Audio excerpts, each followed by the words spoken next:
for it. I listen to it all the time. I tell all my friends to smack it raw.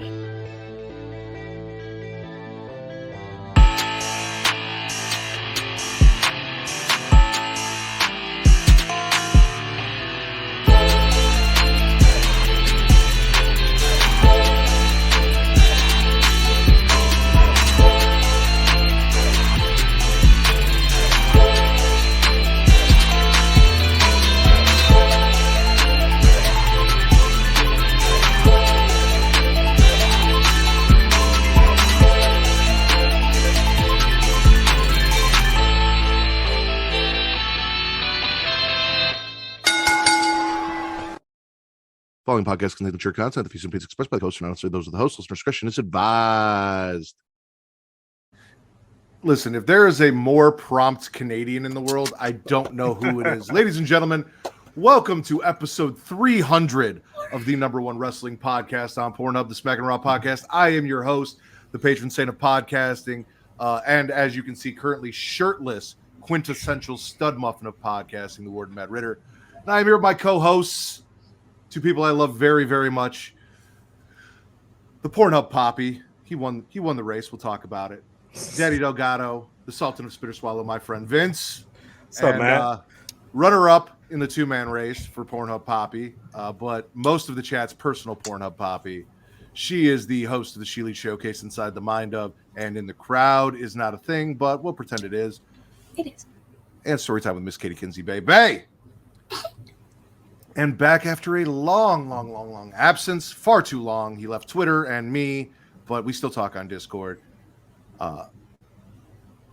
Don't take it personally. I left Elon more than anything else, Matt. That's who I left behind, and it's no big loss, really. JJ wants you to take your shirt off, but it is Mr. Warren Hayes swinging in to celebrate episode 300 with us. See, I did what we talked about on Discord, where I did the Tony Khan announcements, and then finally I was like, it's gonna be episode 300, and then I started just making out I'm like, oh, I'll do episode 300 topless, and then I realized when I got here, I'm like, I need to take my shirt off for this episode. So here we are. A victim of your own success. He did show up with a shirt on, and then I did not. Initially, when it was just me and you had a shirt on. I did not. Literally, you came back and said, before I even got on, I took my shirt off and threw it over the chair. And when you got on, you said, oh, you're really going to do this topless? And I said, yeah. And you're like, oh, well, I don't want to take my clothes off. Hi, Travis. Ladies and gentlemen, the man with which episode 300 would not be possible, without which episode 300 would not be possible, because he's the one that produces and puts up and does all this shit and let me have my own show. Lord Cusselot Travis Pointer, a.k.a. the Dragon King, a.k.a. Big T, a.k.a. Sweet T, a.k.a. T-Money, a.k.a. T-Pain in my ass, a.k.a. Black Merlin, a.k.a. the HNIC. What's that? Matt did not shave his chest for the show. You should be able to see the chest hair. Do I want to know why Matt is shirtless right now? Because Matt said he was going to do episode 300 shirtless, and I don't lie to the listeners. Okay. I mean, if it leads to more viewers, I'm not opposed to I it. personally feel like you should be pantsless also, but you don't know if I am or I'm not. I don't. We're good at this stage. This is fine. Let your fantasies run wild, people. No, you're good at this stage. You don't speak for everybody here. If we can move the live stream to Pornhub, if you ever get that working, then maybe we can talk doing a stream pantsless. I gotta get okay from Kate though. I need Pornhub to act right about the videos we just upload first. All right. That's true. All right. I always for these big episodes like to get a little sentimental. So today's episode actually almost didn't happen because of work, real jobs, and things like that. But I'm here. We made it happen. Travis's sentiment was that we could not do 300 without me, so he was going to wait 2 weeks if we had to, and I appreciate that. However, I do want to acknowledge everyone here. Like I said, Travis, with whom this podcast would not exist, not just because he uploads and produces and does everything for the podcast behind the scenes, as far as getting it out to everyone, so I can just record content and then go about my happy day, but also and you guys all know the story. When this started, Travis told me I had to have a co-host because he had other priorities and he couldn't be on every week. When I lost that co-host, Travis was here with me every week. He was here with me through the pandemic when all the shows were really hard to watch and we found other things to watch to keep entertaining you. We watched all the Raw episodes and shit. That was fun. Yes. Talked about Doug Furness. Shout out to Canada. One time for Doug Furness. Yeah. That watch along is still pending review. Okay. He gets everything uploaded, argued. Anything I say that gets us in trouble, he fights back and makes sure that you guys can hear me and see me every week. So, Travis, thank you. Vince, who then stepped in for my missing co-host, so Travis didn't have to be here every week, who is the one person other than me that can do the Smackin It Raw podcast when I'm not available, because 9 times out of 10, if I'm not here, it's because of something with work. If you guys knew how many panic text messages I send to Travis and or Vince about me possibly not making the show compared to how many times I actually don't make the show, it's insane. But they're always there to fill in for me and run the show and make sure it gets put out. And without them, there wouldn't be 300 episodes yet. And of course, the person who fills in for Vince, you know, when he takes months off, who is always there at the drop of a hat. I could text her 5 minutes before I'm going live and be like, Katie, I don't have a co-host, and she will be here. She has done streams with me. That just happened this week. That did just happen this week. Did. For Creation Conversation. She's done streams with me from vacation, from her friend's house when she should be hanging out and spending time with them. She has always been there when I've needed her and has become a third member of our nice little family here over at Smackin It Raw. So thank you, Katie.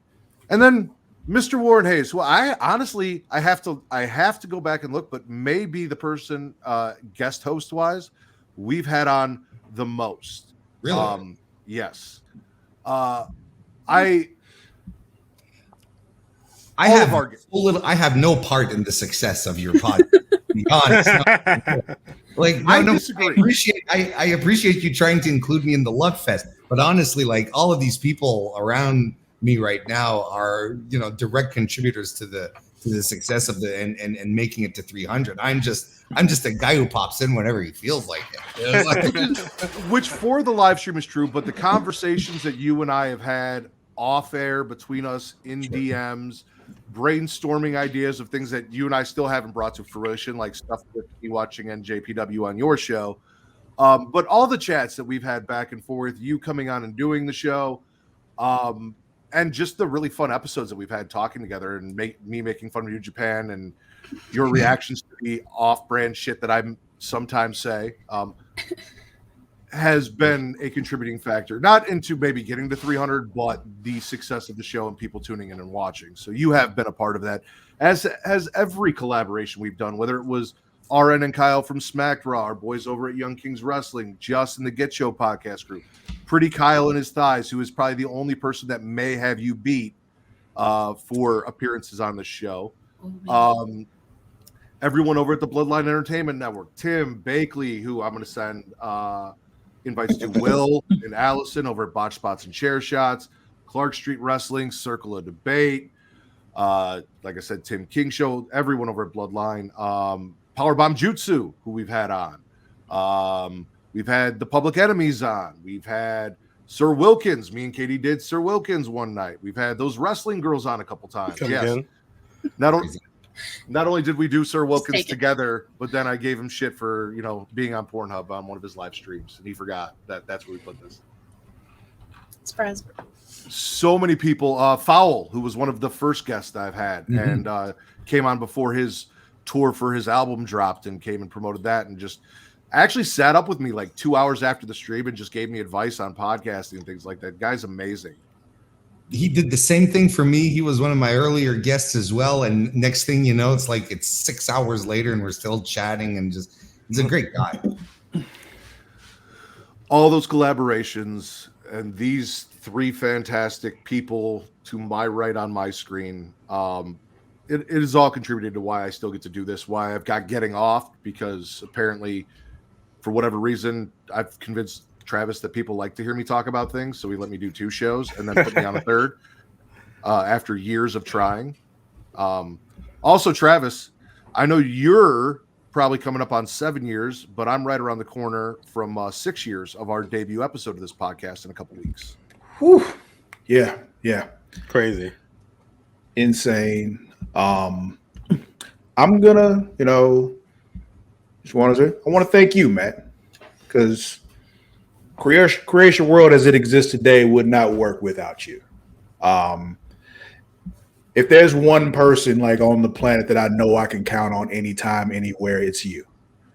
And I'm thankful for that 100%, which is why you're the one person who could convince me to come on and do this right now instead of playing Final Fantasy 16. You have no idea. Like, I was debating remote playing it right here on my other screen right now while we're doing this, but I won't. Like, I still think you should. I mean, I've done shows with you and built Legos, and I have considered playing Diablo. Listen, if I start playing Final Fantasy 16 right now, you all will stop existing to me. So it's best if I don't. So I won't. Is it good? You like it? Oh, I fucking love it. Yeah, it is fantastic. Like I was telling Vince the other day, like somebody made this comparison before, and it made perfect sense after they did it because I knew, like they said, they were leaning into the whole Game of Thrones thing, but they took it and they were like, I'm going to describe it a certain way. It's basically like Game of Thrones met Dragon Ball Z, and then Dragon Ball Z taught Game of Thrones how to do the fusion dance. Like that is what that fucking game is, and I love it so much. That actually sounds like fun. That really does sound like fun. And ladies and gentlemen, joining us from Botch Spots and Chair Shots and Rivet City Radio, it is a chef by trade and a mark by choice, and the boss bitch herself, Will and Allison. Hi, guys. Hello. Congratulations on 300. Woo! Cheers. Thank you. It's honorary ooze. How you doing, sir? I'm great. Just wrapping up the day, and I saw you guys were live, and I was like, let's do this. Let's be as inappropriate as possible. Matt doesn't have a shirt on. I feel like I need to start derobing. Nothing stopping you were going to show up naked.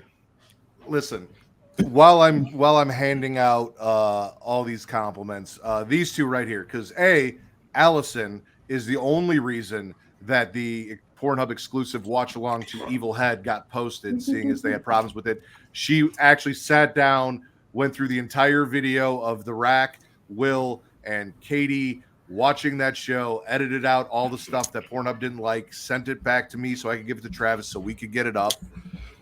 And I have no problem getting it up around Travis. Yes, Warren. I have a question. Yes. What could Pornhub not like? It was actually the violence. Yes. Must say, strangely enough, we have more trouble with Pornhub than we do with YouTube. Like, no bullshit. Like the rules and stuff that go along with porn, they've had to get a lot more strict because they've had so many litigations and all that kind of stuff against them. Like, there's actually a thing, right? I think I shared it on Twitter. Like, they're actually like no longer going to be available in Mississippi and Virginia now. Like, wow. It's a whole thing because like new laws coming into place and the way they're implementing things is like that's not going to work. You're actually only making things worse. So we're just not going to be available in Mississippi and Virginia now. So yeah, Louisiana, you have to upload your ID to watch anything on Pornhub now. Like it's. See, this is why I'm glad I don't live in Louisiana. Aren't they doing it in Utah too? They don't have it in Utah. Like Pornhub is not available in Utah. Yeah. That's been a while though. Yeah. We talked about that on Creation Conversation, which brings me to Will. Will has definitely stepped in for us over here at Creation World. Whenever Mara was off and we needed someone to fill in the middle of the afternoon at lunchtime, whether it was Vince, me, or Travis needing someone to work with, as well as inviting me and accepting me in all of my weirdness, including the latest episode of Botch Spots and Chair Shots and all the shit that I said on that episode onto his channel and into his heart. Were you shirtless there as well? I was not. I had a tank top on though, and I got in trouble. He was pumping iron. He started like weightlifting shoulder. his shit in the middle of the episode. He was like, "Oh." Did you tweak your nipple a little bit at least? He made Katie and Allison blush. Look No, at him he go. did Watch. not. He's gonna go. Look. Oh, See. no. Look at him go. I feel like I'm gonna start. You're gonna get yoked over there. I'm gonna derobe. Oh Lord. I keep it right by the chair just in case. Originally, the whole pumping iron thing was like people would talk about like Riddle or something New Japan or NWA that didn't interest me, so I just like work out as they talked. Show my disinterest. Oh my god. We just did a prediction show for Money in the Bank, and we Cover the definitely said Ritter over Riddle and did some Riddle hate for you. I appreciate That's the that. rules. You're the second person that actually hit me up today and told me that during their live stream, they dedicated something anti-Matt Riddle to me. So I'm feeling very special on 300. Matt, speaking of Final Fantasy, because I'm not done talking about that yet. Did you know this is like, I now have less time to finish this game because they moved up Baldur's Gate. I did not know that. Baldur's Gate now comes out on July 30th.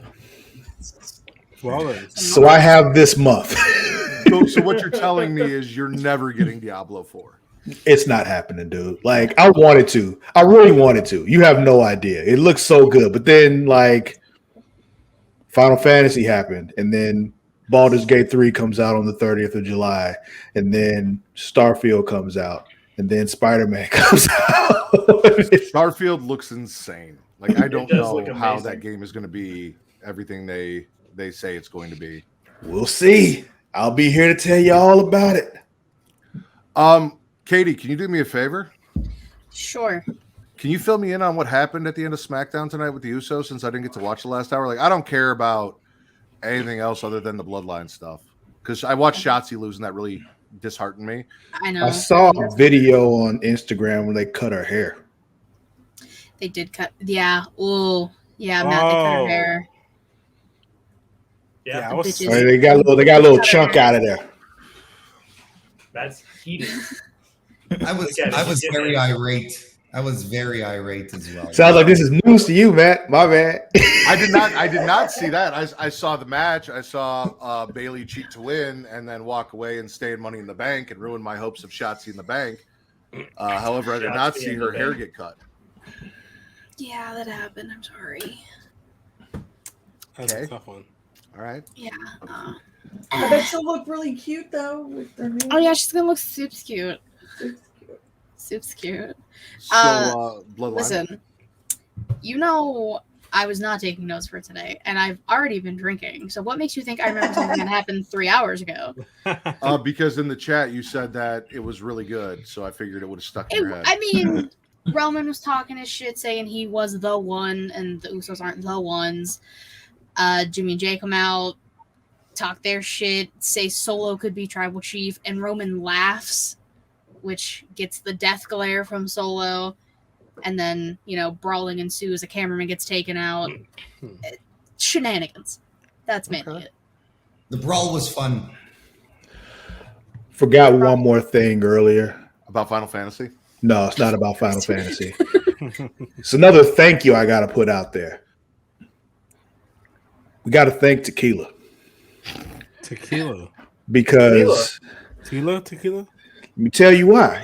Because during those times when it was just me and Matt, one of the biggest parts of this show was how fucked up I would get and just mess with Matt the whole time. And there were times I didn't remember the show at all, and those were some of the best ones. So it's just He's not lying. Probably my first and earliest memory of doing this show was not even involving Matt, because he was at the birthing of his daughter. So it was me, TC, and Travis was. Oh, he tried to do that show anyway, by the way, just so you all know. Yes, he tried to do the show even though his wife had just gotten. But yeah, I was like, no, you will not. In my defense, my daughter is awesome, and she made sure that she was born right before SmackDown started. So as they were cleaning my wife up and they were cleaning her up, I got to sit there and watch SmackDown, and then they both fell asleep. So I was just like sitting in an uncomfortable hospital room by myself while they were both passed out. I had nothing better to do. Gotta kill time somehow. Yeah, no, that's regardless though. That was one of the best moments, and Travis was fucking hammered. I think at some point he started singing like theme songs Yes, from he TV was shows. singing sitcom theme songs. Yes. Doesn't surprise me one bit. That is also the start of the feud between Yep. TC and Travis because TC said mean things about Bret Hart, and Travis loves Bret Hart more than he loves most It family was so members. disrespectful, man.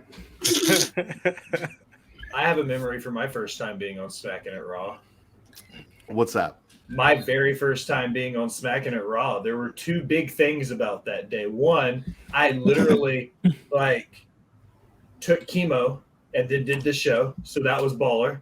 The second thing was in the middle of the episode, I had to get up and run to the bathroom to get sick and then come back. And literally, I was like, and I got up and ran off, and then I came back and sat down and put my headphones back on and picked the conversation up like I never walked out. And if you listen to it, you would never even know that Will took off. I covered for him fantastically. See the gangster. And another shout out from episode 200 to 300 is Will's debut and the fact that he is cancer free. That's the best thing that's happened on the show. Not even close, but I appreciate that. I mean, I'd argue that my new way of saying is that the hill you're going to die on from last episode is the best thing that's happened on the show, but you know. It's top three. It's top three. Warren, if you are unfamiliar, instead of is that the hill you're going to die on, from now on we say is that the cock you're going to gag on. When he says Or we, that- he Make sure my means him. nips are Of course, of course, yes. It's No, just no. he says it. It's very I see it appropriate too. for our brand. So hey. No, like I'm not even shocked. There's nothing shocks me about this show anymore. Which is It's on crazy. my show. I loved, well, it did start on your show, and then it was kind of started on your show. It was we tweaked it for this show, but yes, it did technically start on your show. Mhm. Is Kristen still upset with me, Warren? Oh, absolutely, terrifyingly so. No. It's What really did you do to Kristen? Well, so the last time I had Warren on, we also had Kristen Ashley on. She was fantastic. After that, she did Inside the Mind of with Katie, or no, the interview for The interview, yeah. for the PWI women's and all of that. And her and I were interacting on Twitter because she's still there and Warren's not there. And I was suggesting to her that maybe, there's some content that we might have that her and Warren could watch for date night, exclusive watch alongs on a certain website. And told her I could tag her in some of the videos if she wanted. She profusely asked me to stop, so I did. And she shared the conversation with Warren. Of course. As she should. Yes. And then me and Warren had a laugh in Discord. Yes, we all had good laughs, and I told her, look, Matt loves me. I don't know what to tell you. He's working constantly to win my affections over. So she knows she's in a battle. That's fine. I think a lot of people are in a battle with her for your. Every time I'm in your chat and she shows up, she mentions, "Oh God, there's the guy trying to steal my man." That's a home wrecker. How many men have is that refugee you've loans. gone after? Because I know you have Pretty Kyle. Will, Pretty Kyle, Warren. That's three. Will belongs to Vince. Thank you, Allison. She knows. I mean, I'm not really going after these men. I mean, the way I look at it is, belong to you. Are you really? You're just the way I look at it is, when it comes to men, I have not necessarily an open relationship, but a easy connection. And if that is perceived as me flirting with, going after, trying to steal them from their girlfriends, that sounds like their girlfriends and or wives' problems. That doesn't sound like my problem. I will say, Melissa has said on a few times, like, "Oh, the man I'm sharing you with." So she has claimed that she has to share me. Allison has you. mentioned it multiple times on air that if I get hit by a bus tomorrow, you're the new host of Botch Bots and Share Shots. I that is 100% correct. I have been chosen by Allison to replace Will. Right. Also, one of my favorite things from the episode was Melissa letting us all know Vince's favorite porn search history, which is apparently men that look like me. True. Especially now that you're shirtless. Hey, you we talked were about her just and she talking showed about up. you, Kristen, and now she's here. It's like she knew. Celebration, bitches. It not only is it a celebration, but pending review, there is now a third video that you and Warren can watch on date night together over at Pornhub. Yeah, So- See what they do. You know, I just got a notification like 3 days ago that a video was approved from back in January. What? That's awesome. January? Was it a Smackin It Raw episode? Solid. No, it was a creation conversation. Just some random creation conversation. I think it was from the 26th of January. Let me look. Hold on. I got the email. Have we really been doing creation conversation for 6 months now? You've been doing creation conversation all year. Yeah. Really? Jeez.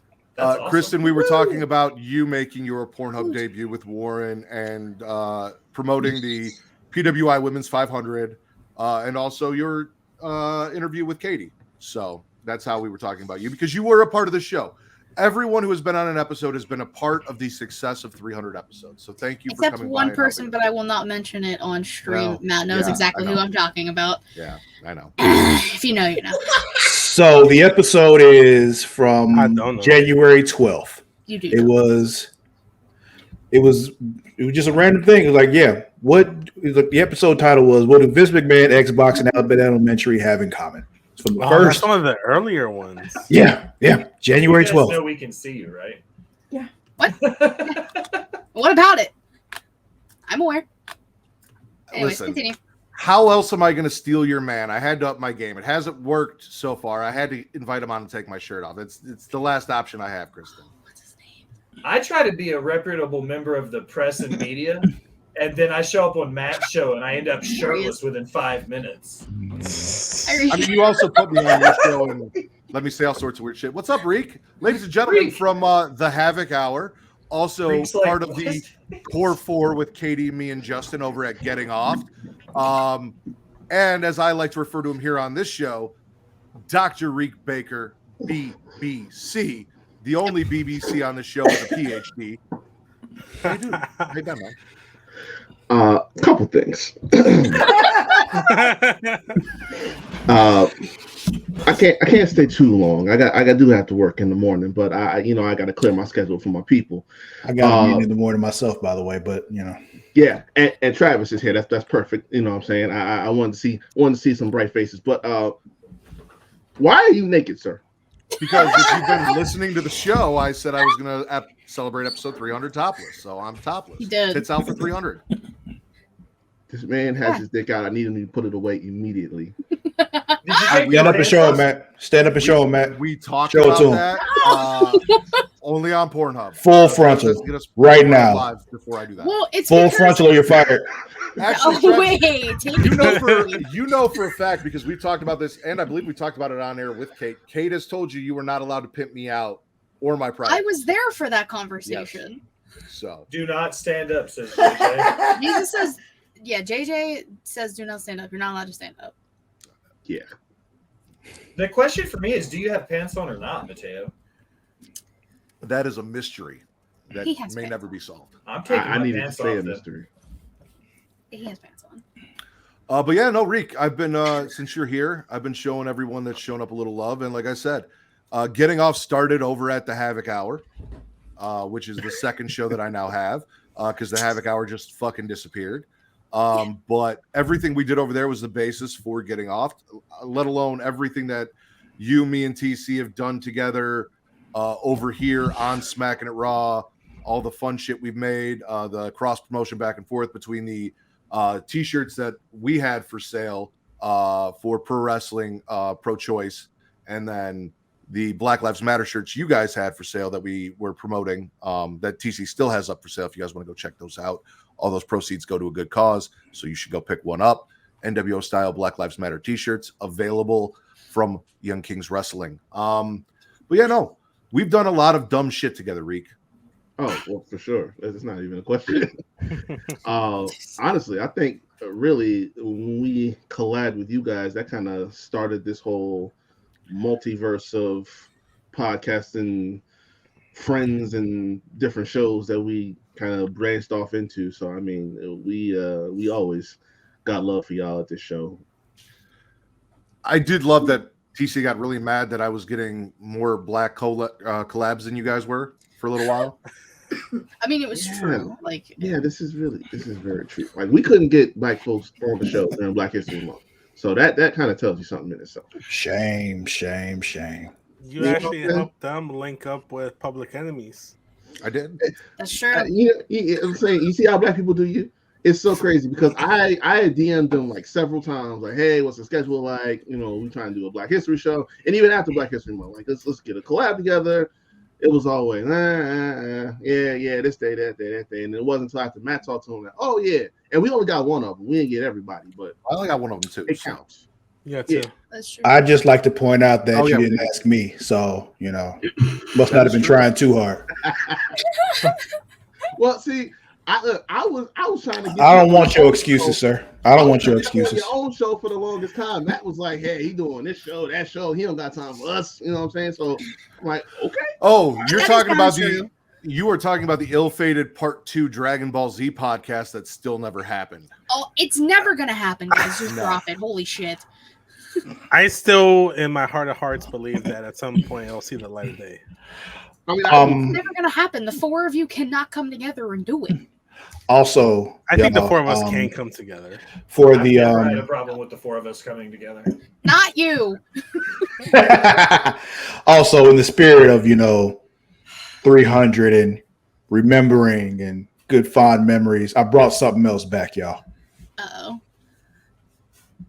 oh, geez. Oh my god, the panda gift. So for anyone who has been listening is not aware, there was a running gimmick when it was Travis and I on the show where we would start every episode. I would play some music off my phone, and Travis would DM on Instagram Mercedes Monet, back then Sasha Banks, with a random panda gift in hopes that she would at some point just ask him what the fuck was going on. Never did. Never That's probably happened. The first one she's gotten in how long? Let's see. I was actually scrolling back to see the first day that I did it was September 12th, 2019. Damn. Jesus. If we go, the last time I did it was July 31st of 2021. Oh, so it's been way over a year, actually. Yeah. Almost 2 years. Poor Mercedes. She's just trying to heal from her injury. She missed Forbidden Door, and now you're out here just randomly sending So panda gifts again. If one day she opens up and just looks, Her social media team's probably like, what the fuck? I'm still surprised he hasn't been blocked yet. well, that's the thing is, if she's not following me, she probably doesn't even see it, because that's the way Instagram works. If you're not following the person, it gets put in a whole separate thing of messages that you have to accept first, and she probably just ignores all those. So that's right. True. While we're showing love to people that have helped make this show possible, in the chat is my boy Mike.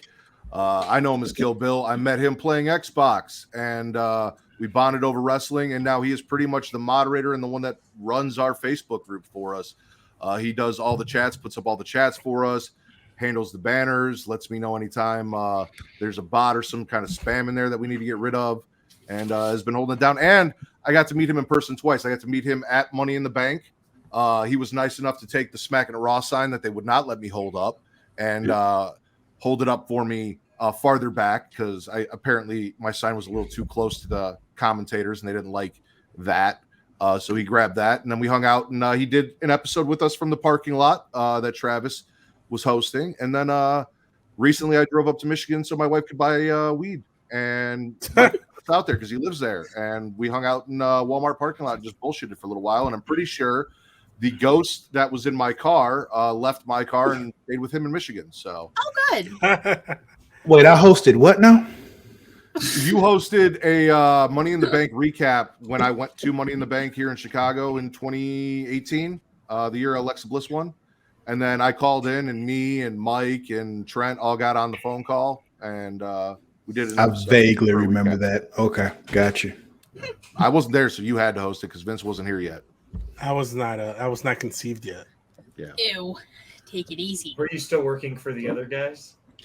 2019, 2018. 2018. I don't even think I was I don't podcasting. think you were. Raise your hand if I stole you from another podcast.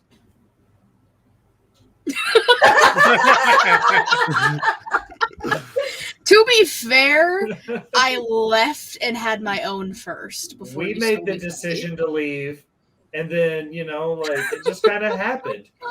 We have my relationship with Creation World and Smackin It Raw is like that situationship where you find yourself sleeping with the same person for 6 months, but you're not in a real relationship. Are you all from the same place?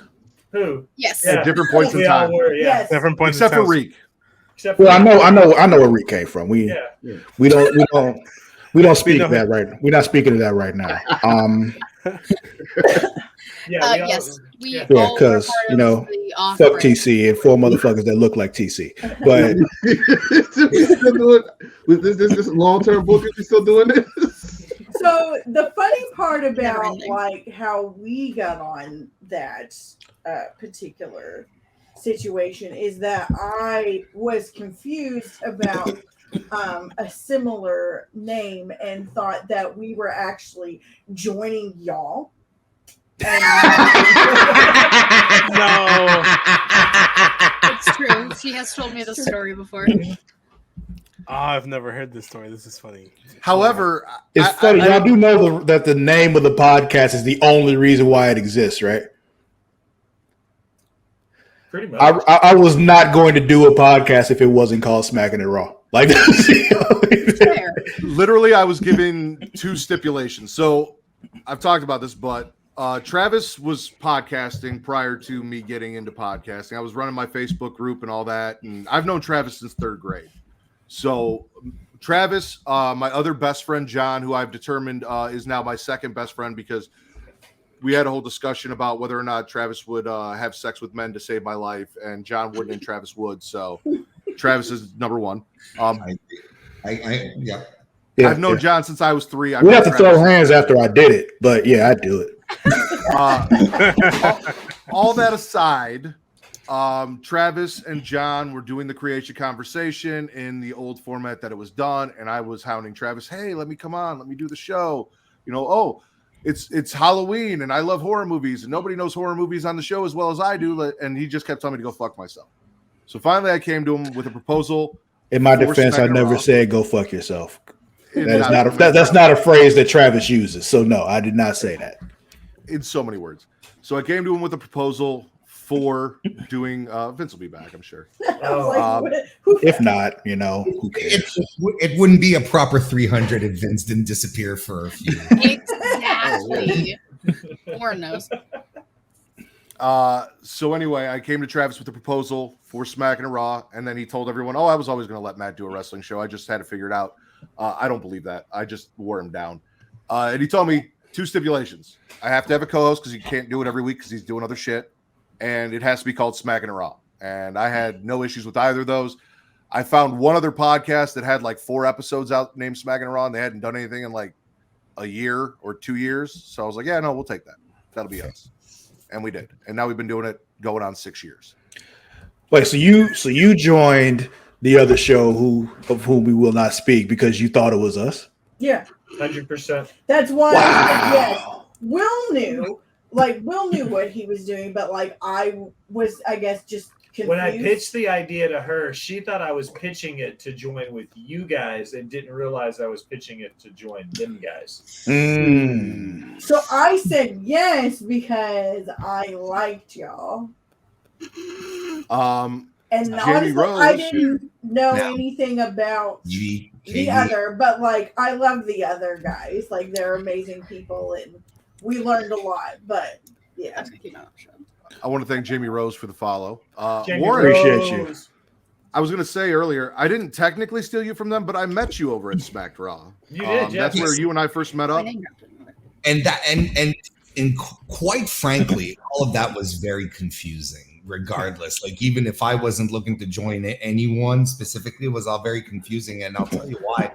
Because Vince was the first person from the internet sphere of pro wrestling that I met face to face. He's the first guy that I met, and introduced ourselves. We were at an Impact pre-show, right? Where like the fan show. Impact, damn. Okay. Were there like 5 people in the audience? Was it just you? No. The place was packed. The place was packed.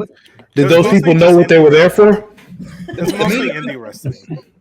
The main event was Shotzi's last match before leaving to WWE. It was Shotzi it was that versus, show. Kylie Ray versus Lady Luck.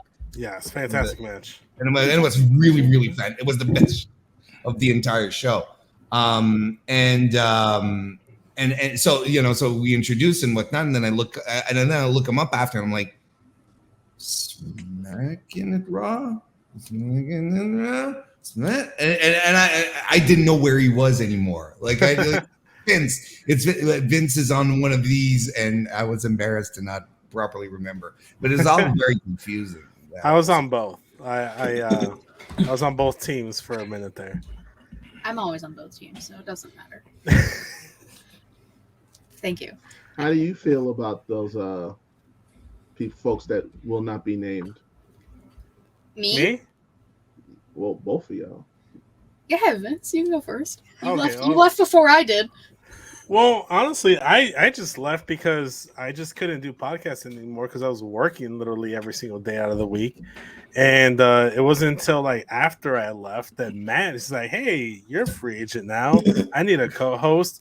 By the time you get out of work is when we're usually recording, so we could do this. So I have no ill will. I love RN. That's my dude. We used to talk NXT all the time back when it was fun. Not so much now, but everything's cool. Kyle gave me my shot with podcasting. If he didn't give me my shot, I probably wouldn't have met any of you guys. So nothing but positive things. I did so Vince invited We're just cooler me, than them. It's okay. Well, Vince did invite me over to do Smacked NXT with RN and Jay Thunder, and that's how I got introduced to Kyle. Kyle brought me on to do Unpopular Wrestling Opinions, and apparently I was a hit over there. I did that one once, didn't I? Yep. Yes. Yeah, I thought so. I did. Where I come to think of it, because it's. Don't be judging me. I just be doing shit, y'all. Doing an episode of that, right? Yes. Yeah.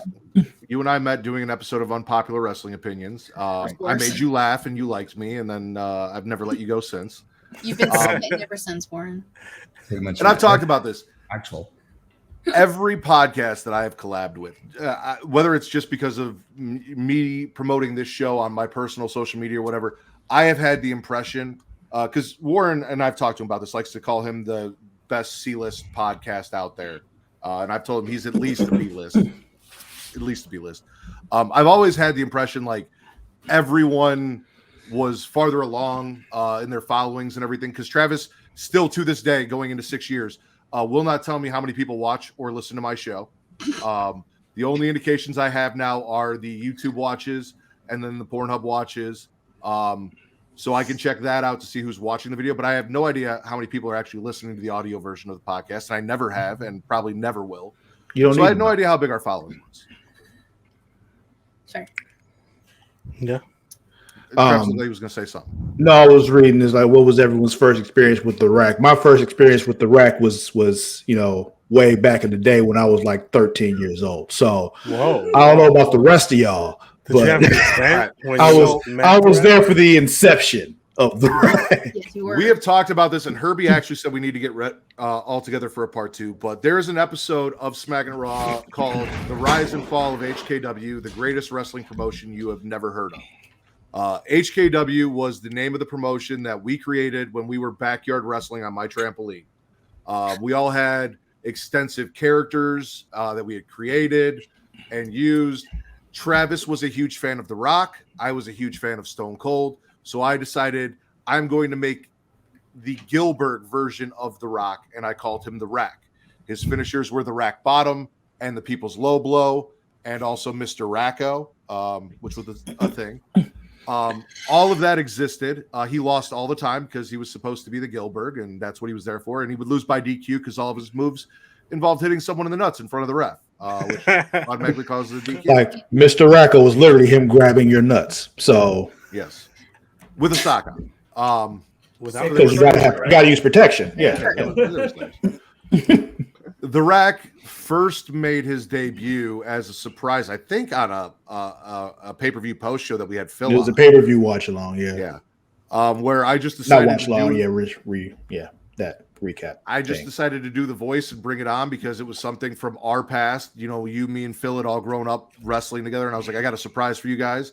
and it was kind of a hit. I was a little worried that I might get in trouble for the gender fluid, non-binary. Like, I didn't want people to think I was making fun of people. So the rack was used sparingly, but it was a hit. People enjoyed it. And now he hosts all of our Pornhub watch-alongs. Yes, he does. Unfortunately, It's amazing. no, it's not. Say unfortunately, bad but I feel experience like with you the rack. enjoy the rack more than most people. Here we Listen here, Katie. I am not going to No, have you sorry. sitting here.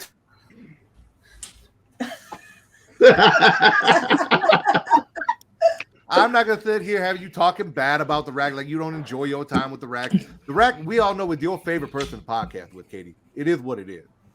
Says who? Says the rack, and that is the only rack is opinion that matters. incorrect. The rack has never been incorrect in his life. That is incorrect. No, that is 100% correct. You Is, love is Katie. the Yeah, rack you love completely the rack. naked compared to Matt? That idiot Matt Ritter was completely naked. The rack is wearing one of those tuxedo banana hammocks. The thong. Christ. I also have a tuxedo hammock. Why am I not What a surprised? coincidence. So am I wearing one of those. Listen, Wow. JJ, it is summertime. The rack had to cut his hair. It'll be back. JJ, how do you know about the hair? Hey, yo. Easy. The carpets match the drape. But he wears the hair for a very specific thing, though. Oh yeah. The Okay. only way you would know about I also wore the hair. Vince and I did a Halloween episode, and I dressed up as Silent Bob. And Yes. So the hair I actually had for a Mankind But costume that I did. but that wasn't for the rack, though. Yeah, no, that's correct. Then it became a thing for the rack. Then it eventually became a thing correct. The hair I actually think that hair I got for a Mankind costume. It's back there, but you can kind of see the Mankind mask I have hanging up back there. So I went as Mankind, and Kate went as Cactus Jack. We did a couple's costume because we couldn't find a third person to do Dude Love. So we did that, and then I had the hair, and I used that, and I went as Silent Bob, and my brother-in-law went as Jay. So we were Jay and Silent Bob, and I literally went, which will be a huge surprise to everyone, but Kate can confirm it, the entire night not saying a word. And as everyone, like my mother-in-law and everyone, got more drunk, they got more annoyed by the fact that I refused to speak to them and would just gesture throughout the whole night, which told made me it this, even yeah. more fun for me. So that was a thing that we did for Halloween. But no, I came on as Silent Bob, even though I talked, and we did a Halloween episode. Me and Vince, we dressed up for Halloween. I kept changing hats that episode. Yeah, you weren't slick about it either. No, that was the whole point. I wasn't trying to be slick about it. I was just saying. Warren, have you done a show with the rack? I think like I've been introduced to the rack, and that's what I'm trying to remember, because I feel like you did pull him out at some point, and I feel like you did have hair. You more than likely definitely have done an episode with the rack. I think so. That, or he asked me who the rack was, and I introduced him in like a post show. No, it had to have been an actual show. I'm pretty sure. Because the big fun with me with the rack for a little while there was how uncomfortable he made everyone else, because I'd flirt with everyone as the rack. Like Eric hated it, Travis hated it. The rack I has hated a it for very huge different thing for- reason, though. The rack has a huge thing for Reek. He does. Oh my god. It does. He refers to Reek as a sexy milk dud. Loves him some Reek Havoc. Every time. Yeah. That's a regular thing. Every time he's on screen. Reek doesn't even have to be there, and the rack is gushing over Reek. Reek. Well, look at him. Yeah, Blame the rack. if I'm commenting, if I'm watching the stream, there it is. Game over.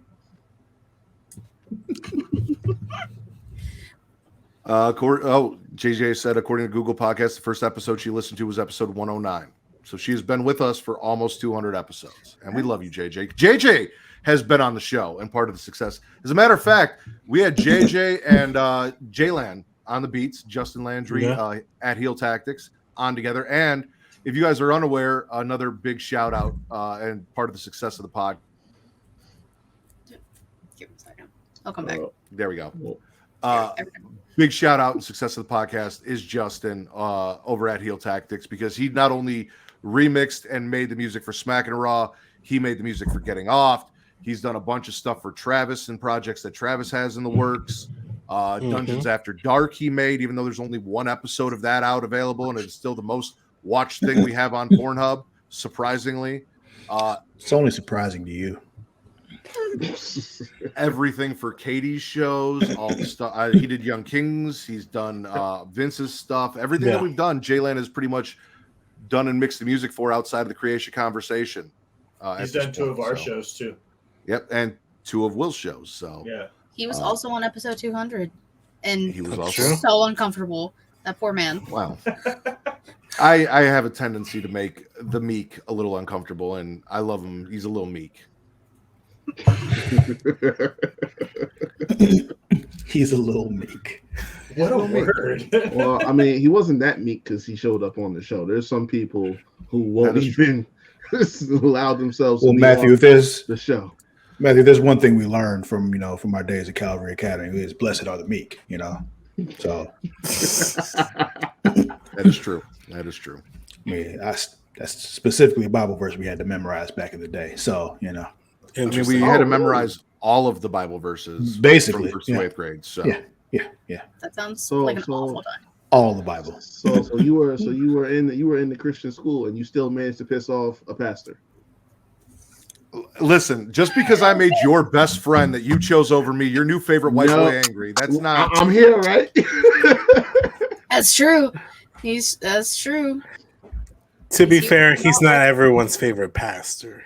To be fair, the best way to piss off a pastor is to fight fire with fire. And when you know the Bible as well as they do, it really upsets them.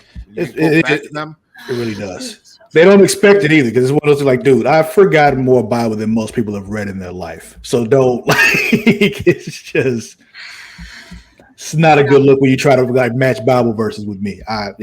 Don't do it. I forgot about him. We all did. It is what it is. We all did. For good reason. Allison, you actually specifically, since we're talking about experiences with the Rack, invited the Rack to do the first show of Botch Spots and Chair Shots that you yourself hosted, and immediately regretted it. No, I didn't regret it at all. It was fucking amazing. Because it was an all-girls episode with the Rack and Katie and Allison. Oh.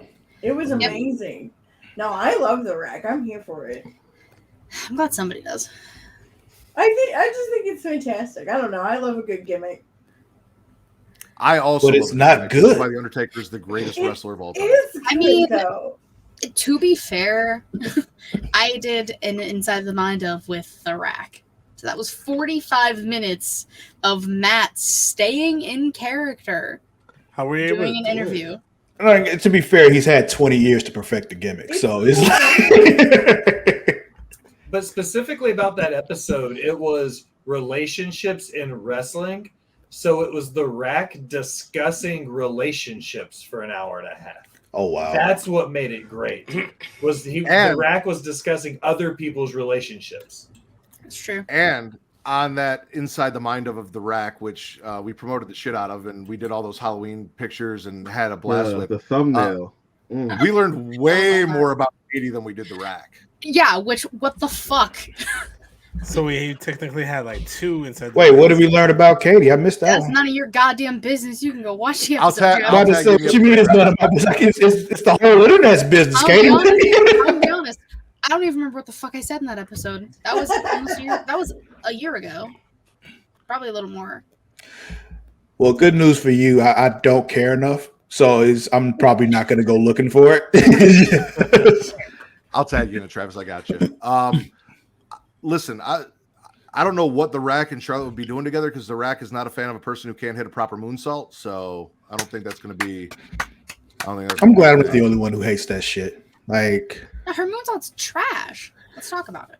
Oh, and she does just a backflip and just lands next to people. Her moonsault was good. I just like her in general, but no, her moonsault's shit. We know, Katie, we know you're biased. You're gonna say anything that Charlotte doesn't. Doesn't matter, Trish. But I mean, hang on, folks. Okay, like let's give her time. She's only been wrestling for a decade. Okay, she's only had 10 years to learn how to do a moonsault. What is it I said? Every fucking time she's gonna nail it at some point. Fingers crossed, Charlotte, baby.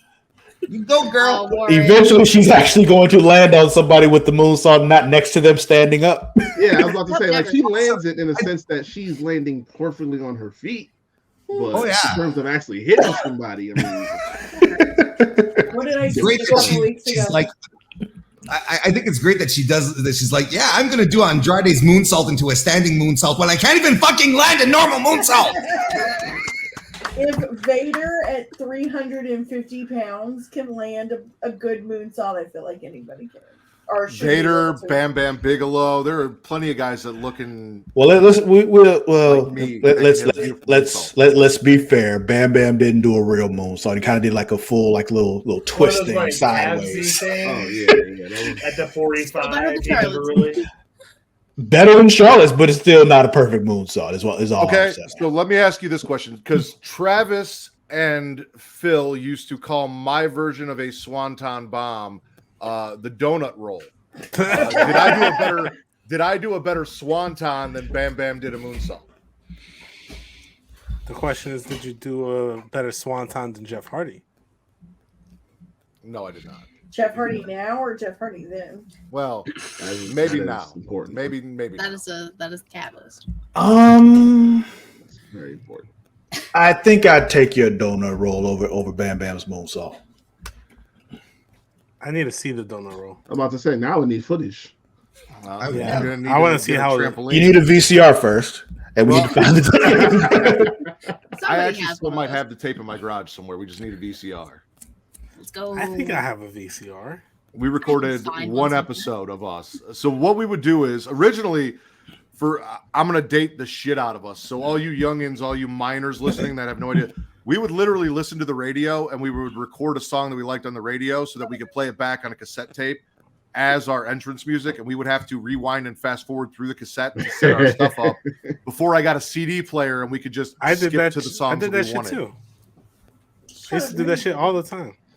Then we had CDs and we were able to skip to the songs we wanted to do our entrance video. We would walk from my front door across my deck and down the brick pathway that I helped my parents build to the trampoline as our entrance way. Nice. We even tried to do a ladder match, but it wasn't really a ladder match because it was like, so my parents built on top of the shed, didn't we? No, well, I think we did that once too, but there was like a treehouse / swing set that we deconstructed and then put next to the pool as like the stairs up to the pool as a platform that me and my dad kind of makeshift made. And then we just climbed up to the top of that and threw each other into the pool. I had a character called the Saint who did the Razor's Edge. I called it the Sanctifier. I gave Travis that twice and almost killed him both times. Once onto a thick sheet of ice, and then once off of the trampoline onto folding chairs that ended up separating, and he just went straight to the ground off the trampoline. Oh my fucking! With a cross power bomb. What kind of Nick Gage shit is that? Listen, I'm a fucking pro. Okay, I know how to take a bump. I was fine. You know. But you're telling me you as a black man took a bump on solid ice. To be fair, I didn't know that was going to happen.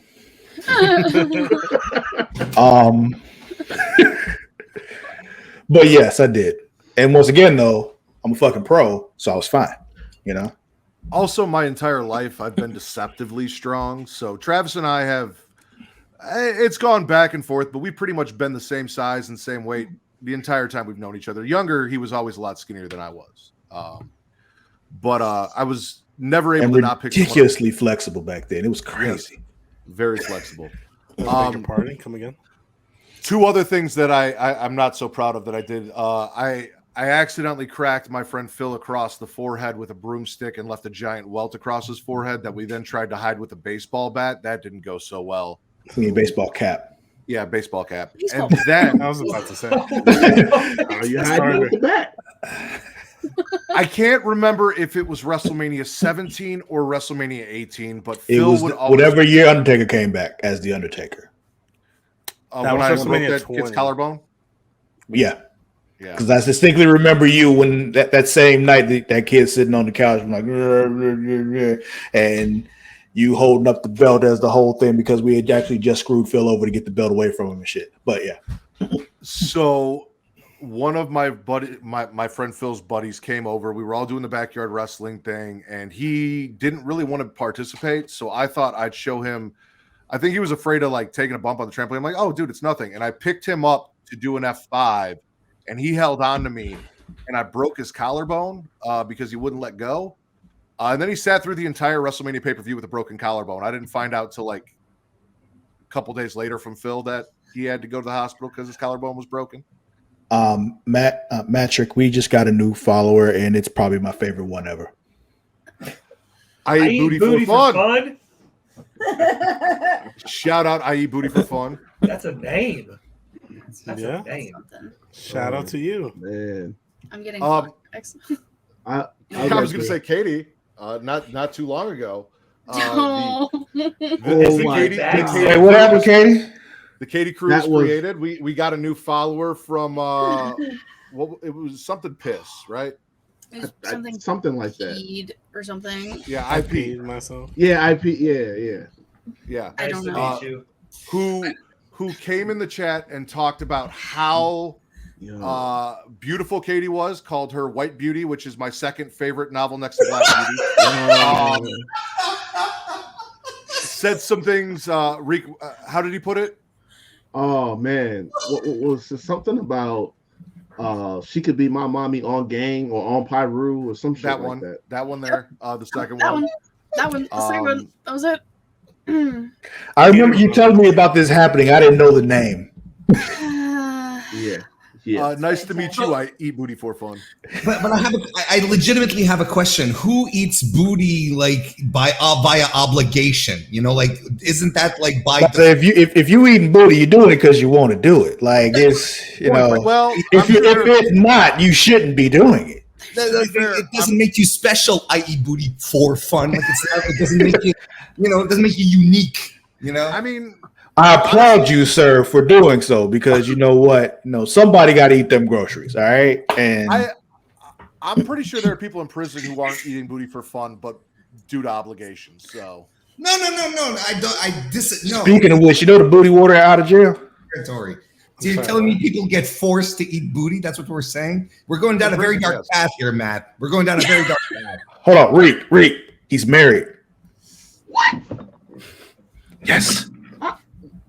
Right. I gotta find the thing. Hold on. Go, y'all keep going. Wow, that's real. Wild. Does anybody else know what I'm talking about? I didn't even hear you. No. The booty. Anybody watch the Boondocks? Fleece Johnson. I like you and I want you. Oh yeah. We can do this the easy way or the hard way. Yeah. It came from a real thing. That's not just the Boondocks thing. Yeah. That came from like an actual prisoner who like said this in an interview, like for real. Like he's out of jail now. And hold on, let me wait. And Time out. That was real? Yes. Oh my. That's crazy. Warren, how did you enjoy the Forbidden Door, or as I called it, Backdoor Sluts 9? Oh, he's been out for a while. He's been out since June 2016, bro. What the? He's been out and about for 7 years. Yeah, but there's an interview he did. He was like, he's married, he's got a wife and all that, but he said he missed booty. Does he not get it from his wife? He gets pussy from his wife. He said he missed getting booty. He's like, what he said was he went to jail at first when he was 14. Mm-hmm. Then he got transferred to like actual prison when he was 16. And he just got out. I think he served like 40 something years. So, and see, the thing is, right? The first time he had sex was from the booty. Yeah, getting some booty is more important than food. eating food. It's more important than drinking water. You know what I'm saying? And he was dead serious with the crazy eyes and shit in the interview when he said this. Like, so it's like, yeah, I like you, and I want you. So we can do this the easy way, or we can do it the hard way. the choice. The choice is yours. The choice is yours. Oh man, that's one of the best episodes Yeah. of the Boondocks. It is. It is. And I feel like Booty is the perfect transition for Forbidden Door. Warren, you were saying you enjoyed Forbidden Door. Yes, tremendously, and I was there too. So it was. I know you were. Nice. What was your favorite match? Omega Osprey. Unquestionably, that shit was fantastic. And then and then the 10-man match also was a blast. But everything was really good. Everyone was really super into it in the audience too. Like that always helps. But I thought it was a phenomenal show. Maybe I'm biased because of course I was there and the energy of the crowd is really different. But that show was outstanding. Oh yeah, it was in Toronto, wasn't it? I just sent it to you, Rick. Check your DMs. I was in the shower the other day, and I came to a conclusion that because he is a signed AEW wrestler, because he is doing all of these things, that I will start calling Takeshita. There's no reason to. However, Itchy is still Itchy. Titty Sewer NATO is still Titty Sewer NATO. Hariyoshi Tamagotchi. Titty Sewer what now? Titty Sewer NATO. Titty Sewer NATO. Yes. Titty Sewer NATO. It's a bit of a stretch. That's Naito. Yeah, no, I know who we're talking about. It's a bit of a stretch. Hariyoshi Tamagotchi. Still See, that's funny. Yep. Katsukuchi. Can't forget Katsukuchi. Yeah, Katsukuchi. Katsukuchi Uganda. Yep, Uganda. And then recently, because I had no idea who he was until CM Punk mentioned his name. Sad Yoshi, Cold Zima. Yes. Cold Zima. What's the upcoming tournament they're doing, Mateo? Is it the G-Spot Climax, the only uncensored climax in Japanese television? Worst pay-per-view name ever.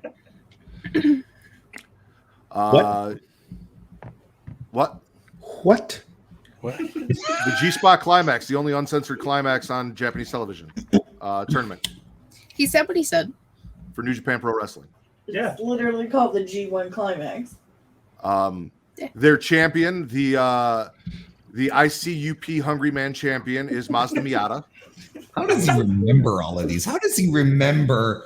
Because that's how he sees the name in the first place. Like that's the thing. That's like that. He's not remembering. That's just what he sees it as.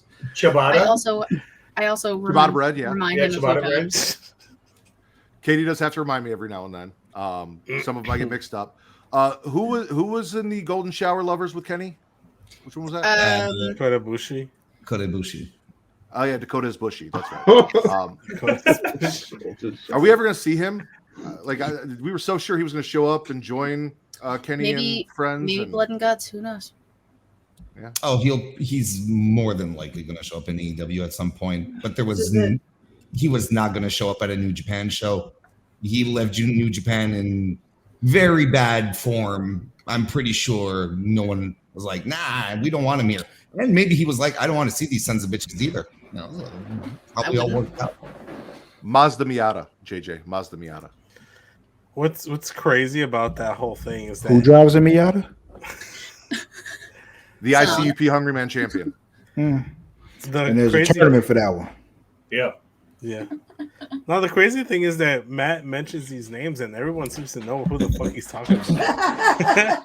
That's the thing that baffles me. They watch the show. Let's say it's word association. That's all. Yeah. What does it sound like? Oh, that guy. Yeah. I will say my favorite thing from New Japan is the fact that they have something called the Never Open Weight Championship, which still just doesn't make any fucking sense to me because, how is the weight never open? And how do you compete for that? The Japanese, man. Me and Warner are both fighting back the urge to explain it to you. No, you can explain it. I really want to know. I really want to know. He's like, nah, not tonight. Not tonight. Is it Not on like a the 300th translation episode. thing? No. Yeah. Yeah. They. So Kenny. Yep. Never mind. No. I'm actually honestly curious as to how a never open weight is a thing. So if you really want to explain, I am legit interested. Oh no. Warren, wouldn't you describe the never open weight as being the bridge between their junior heavyweight division and their heavyweight division because it's the only division where they can compete from both classes against each other? Exactly, and in this, because that's why it's open weight, but it's never open. But it's never open. Yeah, but never is the IWGP stands for International Wrestling Grand Prix. Jesus Christ, I sound like a nerd, and it's my favorite. And it is the governing body of New Japan. Okay. So the never title, since it is not affiliated to a weight class, cannot be considered under the banner of the International Wrestling Grand Prix. So that's why there's the never belts, which is another like governing body within New Japan, but just covers these titles essentially. Now, we went really too far into the lore here. All you have to know is that the never title is anyone can challenge for it. Junior, heavyweight, doesn't matter. Same thing with the 6-man titles. They're never titles. Anyone of any weight class can. Just as simple as that. Yes, Travis. So it's like the X division? No, because it's no. Are you just trying not to say it's like the X division because the X division is trash and we all know it, and you just realize it's the same thing, so you don't want to call your own thing trash? Is that what's happening right now? I feel like that's what's happening right now, and I think the X division is one of the best parts of Impact. I was about to say, X Division gave birth to some very good. I'm not saying the X division itself is trash. I'm saying the concept of how they defined the X division was trash. Yeah, because wasn't the definition was that it was a wrestling style, but then no one had the same wrestling style. No, but it's not a question of wrestling style with the never titles. It's weight classes. Because in New Japan, the weight classes are segregated. You have heavyweights and you have juniors, and the juniors can't challenge for heavyweights, although there's some exceptions, and vice versa. Whereas the open titles is just like anyone can challenge, no matter what the. I get the concept. The concept. So never is the governing body. Does it stand for something? Let's find out together. Sorry, Vince, I cut you off. What were you gonna say? No. So like JJ is saying, it's like I'd say what was the 24/7 title, but we've already established that the TNT title is the 24/7 title. So the TNT 24/7 and never open weight championships are all one and the same. Are you ready for this? Yes. The Never Open Weight title is a professional wrestling championship owned by Never is an acronym of New Blood, Evolution, Valiantly, Eternal, and Radical. That made it so much worse. That's awful. I actually like it more now. Here's the thing. It would have made perfect sense. It'd been really cool in 1994. Yeah. Radical. That's probably when Inoki thought of it and he waited to implement it for a really long time. So I have. Oh, sorry. Go ahead, Reek. I just real quick had a question too. And since Warren, you're the guy that knows more New Japan, and we mentioned Forbidden Door. This is where the question comes. Do they know that wrestling is supposed to be a work over there? Like, honestly, because the match you met, the 10-man, the only real thing I was paying attention to in that match was, I guess, Takashita, where he like took his forearm like it was a shield of justice and sent it right into Ishii, and I know he was out cold for like at least 10 minutes. Oh, he probably got loopy. Yep. Do they know it's supposed to be a work? Because my guy just clocked him and just was like, isn't that what they all about? Like that? Isn't that what that strong style is all about? We might kill you. All right. So JJ asked about Itchy, Tomohiro Itchy. Yes. Tomohiro Itchy. Who's or Itchy? as I like to do, the Itchy and Scratchy Show every time it comes out. Every time. So that's the thing. Also, since we were talking Impact for a second, I got excited. Show. And there's the auto tune because I saw something from Impact today that got me really excited, and it's one of Warren's favorite wrestlers. Apparently, in Impact, there is some sort of lesbian love angle between Killer Kelly, who was either very cold or very aroused while being seduced by Masha Slamovich with a chain, and it honestly Have made me never want wanted to watch Impact more. Never in my life. I watched some of Pandemic Impact. They were doing the Wrestler House stuff, and it really killed it for me. The last thing from Impact I watched was Roxanne Perez's last match. Before going to WWE. That was the last Impact thing I watched. However, Killer Kelly, Masha Slamovich, I want to see what's going on here. So I might actually start tuning in and watching a little bit of Impact. We'll gladly welcome you. It's there. Both. I can attest the Impact shows, like their pay-per-views and their Impact Plus shows, they're all really fun watches. Like you'll have your Bully Ray stinker, and then outside of that, everything is actually pretty fun. I think they put on really good shows. I can't watch the week to week, but the pay-per-views generally are pretty fun. That also reminds me, you said, when we talked, when it was the four of us before everyone joined, you were like, I haven't really contributed to episode 300. But mind you, the only reason I know who half of the people that I make fun of their names are, let alone people like Masha Slamovich, is because of Warren. And the reason that I have a favorite New Japan pro wrestler is because Mr. Warren Hayes introduced me to the one, the only, the greatest thing out of New Japan, the Great Okan. Yep. Leader Leader of the United Empire, no matter what. Now, there's a theory going around about Great Okan now, right? Because you probably follow him on social media, and he's very boisterous about his exploits, right? But recently, we've seen Great Okan taking pictures with a VTuber, right? Which leads a lot of people to believe now there's a conspiracy theory that, in fact, Great Okan is into VTubers and not real girls. So the conspiracy going around is, he'll go to a bar, he'll pick up a girl, make sure all the boys see him leave with her, right?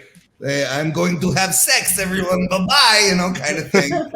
And then, and brings her to the hotel, but slips her out the back door, and then he goes up and opens up his laptop and starts chatting with the VTuber. That's the conspiracy that we have going now. I'm okay with that.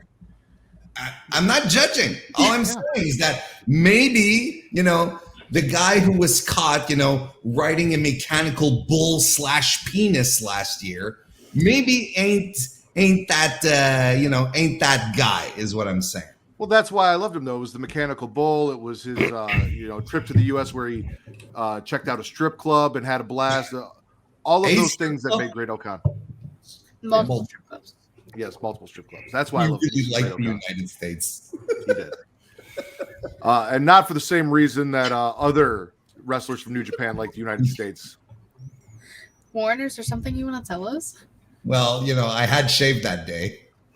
Listen, Great Okan, if you're listening to this, I love you. I'm shirtless. If you want to open up your laptop and experience this episode in any way possible, I would be honored. You could do like that dude did for Rhea Ripley and just tweet at me, shoot my DMs, a tribute.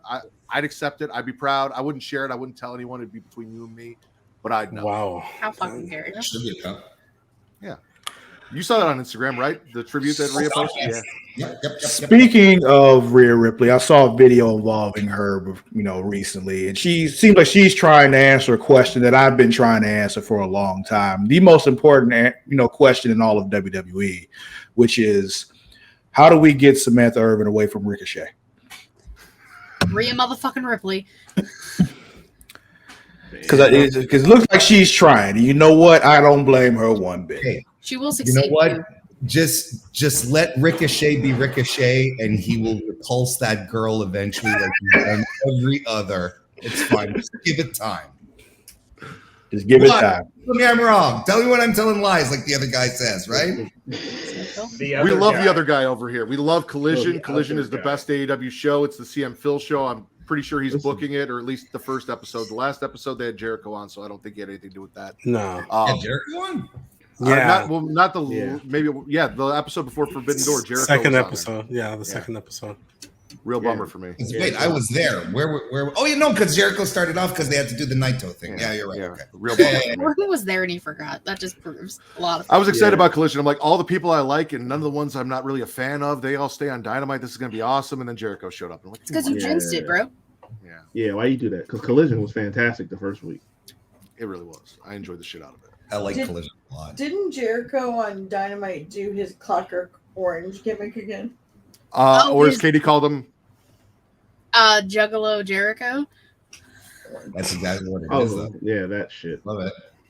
I said he looked like Art the Clown from Terrifier. Katie said he looked like he was part of the ICP. Y'all remember when the ICP was part of WCW? Oh, I remember. Yeah. Oh, I remember. Dark days. I'm a child. Well, Were they darker than with the No Limit Soldiers? Because the No Limit Soldiers was pretty bleak shit. I enjoyed the fuck out of that. Excuse you. But yes. Yes. What about DJ Ran? What? DJ Ran? Yeah. I don't remember that. No, the 1999 era of DJ Ran, where Eric Bischoff thought that the best way to save the ratings was to get musical acts on, like Kiss and DJ Ran. Oh, the Kiss Demon and all that. I kind of remember that, but it's just like that's a blur to me. But yeah, I kind of remember that happening. I will be right back. You all continue to enjoy this episode and me. Say terrible things about me while I'm gone. Thank you for shutting off the camera before you got up. Here's the thing, like I can see him backstage though, so it's just like he's not really gone, you know. Well, only two of you can see him backstage. The rest of us can't. That's fine. That's fine. Y'all didn't see anything. Yeah, but He probably just had to pee. He was doing he didn't miss much. He just walked out of the room shirtless. He is wearing pants, unfortunately. Kayfabe, man. Kayfabe. I wonder if Kate's That's not okay to say with- he won't take them off when he gets back, you know. That's true. Does he put on a shirt to go to the bathroom so he doesn't have to explain why he's shirtless to his wife on the I'm podcast? pretty sure he told her. I was about to say, if he has to explain why he's shirtless to his wife in his own house, we got problems. Well, not we. That's not my problem. I can walk shirtless in my house if I want to. Wait a minute, Warren. Let's go back to this WCW talk. What's your issue with the No Limit Soldiers? I thought the whole thing was just bad. I have nothing like in particular with a problem with the No Limit Soldiers per se. I just thought like just trying too hard kind of thing. Well, that was a WCW problem. In that specific time, that was a WCW problem because everything fell apart and they're like, "Oh, we're fucked," because Time Warner fucked us, and it's just like, what do we do? I'm tempted just to show Matt's screen as he walks back and forth in nothing but basketball shorts. To be fair, I did let Kate know before I came down here that I told everyone I was going to do this show topless and that I am doing it topless. So she was well aware. Thank you for moving yourself because I was going to bother me that you weren't there. Yeah. He didn't do it. I did. Yeah, Travis. Thank you, Travis. Whoever did it, thank you. I enjoyed the No Limit Soldiers. The West Texas Rednecks was where they lost me. You didn't like you didn't like Rapist Crap? No. You didn't like that jam? No. As a matter of fact, there's not a single. Well, that's not true. Maybe Mickey James, but outside of Mickey James, there's not a single country song that they have introduced in wrestling that I've enjoyed, whether it was from Jeff Jarrett or Kurt Hennig. Fuck Jeff Jarrett. Written by Road What about Dogg. Biscuits Apparently, and Gravy? What about Biscuits and Gravy? what's Biscuits and gravy. This is entrance. Hell no. Biscuits No. and gravy. I actually had the abject privilege of being out of wrestling at the time that Festus was a thing. So Festus was great. I've erased that from my memory. I So like good. Festus Why? because it was But, so ridiculous. I loved it. Speaking Like, of what- Kurt Hennig, what- though, what- like I what- was actually watching this video earlier of him with a match against the Giant, aka Paul White, the Big Show, and just watching him do the perfect plex on the fucking Giant. I'm like, yo, there is no reason why somebody should be that fucking good. Like 100%. Like, dude, you are absolutely perfect. Like it's just like you are not appreciated enough. What a talent. Yeah. Absolute talent. Mateo, I'm gonna Yes. bounce because I've got to get ready. I've got stuff to do in the morning, and it's He's gonna 1 put his shirt o'clock. back on. Well, I probably won't put my shirt back Fucking on. beautiful, man. But I wanted to say congratulations to you and everything you do, and congratulations to Vince and to Katie for everything they've done for 300 episodes. And I'm grateful for the very minuscule piece of the puzzle that I've played along the way. So I'm grateful that you guys have let me invade your space when I've gotten a chance to do it. And I love you guys very much. And I'm exceptionally proud of the Warden on night 300. Thank you. I love having you in my space. You know, like I said, guys, everyone that came through, anytime you guys got a bounce, it's a revolving door. I sent Bakley an invite, so whenever he's ready, he can come hop on. I got some other invites I'll send out. We can have 10 people on. So yeah, if you got to go, feel free to go. If you want to stay and hang out and have some fun and bullshit, everyone's more than welcome to stick around. We'll just keep going until I get tired or bored. So, Reek, it's great to see you. Warren, I miss you. We don't get across paths as much now that you're not on Twitter, but you are still loved and supported greatly. Katie, Travis, Vince, Matt, I talk to y'all every day. Love you. Bye. Yes, sir. bye. Bye, Allison. We love you too. Bye, Allison. Yeah. Bye, what the guys. He fuck did took that? my microphone. Yeah, he took the mic. It's pretty disrespectful. Oh, yeah, I'm gonna hang for like 10 minutes and I gotta bounce too. Yeah. TC said save him a spot. He might come through. So we'll see if Travis is still here. Oh, I need him to hurry up. Text Yeah, you him. better, because I won't be here too much longer myself. I told you I got a meeting in the morning, so Mind you, that was 2 hours ago, and he still hasn't come through. So man, that nigga ain't coming. Listen, we were supposed to record at 10 p.m. Central Standard Time, and he didn't message me back about doing straight talk until about 11:20 maybe. Like, we had already started the podcast and everything. He joined mid podcast, but you know, he get back to me. He like, so I was Listen, you ain't never heard of CP time? CP time? That color people time. That's how it works. That's a real. Oh, have y'all never heard that before? you know I have. Oh, I know you have. Yeah, You've had a black best friend for a very long time. I know you have. I'm talking about the rest. Y'all haven't heard CP time before? I probably have at one point when I was younger, but I don't remember. Yeah, it is very real. I've never heard it called CP time. Yeah, that in itself is a separate time zone from all the rest of them out there. I've heard of it, but I haven't heard it be called CP time though. Yep. It's very real. It's very real. Yeah. No, but it's all good. It's all good. He still showed up, so maybe he'll show up here. I sent the link to you're the only Justin one and with his Benji. number, so you can text him. Oh yeah, I have to do that. Did you ever send it to Jizzy? She's probably asleep already. Well, yeah, I meant to drop it in the Discord, and then I forgot. Well, yeah, because like in the Discord, I was like, "Oh, how many people?" and you ignored me. So I was like, "Wow." I was Well, that's because I don't really get notifications in Discord. I just went in there and I typed some stuff, and then I walked away. So unless I get DM'd, it doesn't give me notifications because I have all of the chats silenced so that my phone isn't blowing up with dumb shit. So do I. I don't pay attention to the fucking Discord. Yeah. Too many. I'm in too many fucking group chats. Too many. Yo, bad. So that match, the Kenny Ocean spray match, that was for the ICUP Northern Hemisphere Championship, Northwestern Hemisphere Championship. Yes, United States. yes, it was. Yes, But it doesn't matter. It's the United States Championship in WWE. So over there, it's the Northwestern Hemisphere Championship. Yes. Just humor him, Katie. Will move I know. along faster. Warren, I drank the whole thing. I don't know what you want from me here. I'm doing It's one of those things like you got to learn with Matt. If you don't argue with him, he'll eventually move on. Like that's the thing. If you argue with him, you're giving him exactly what he wants. I usually don't argue with him. That's the thing. We agree on a lot of things. We did. Yeah, they're usually arguing with me on the show on a weekly basis. That's why Matt puts me on the bench sometimes, is because he doesn't want us double teaming Vince. Yeah, no. So And there's times, I'll pick arguments with Matt every now and then to entertain myself. That's not surprising. That's another. It's just one of those. You got to poke the bear every now and then. Mm-hmm.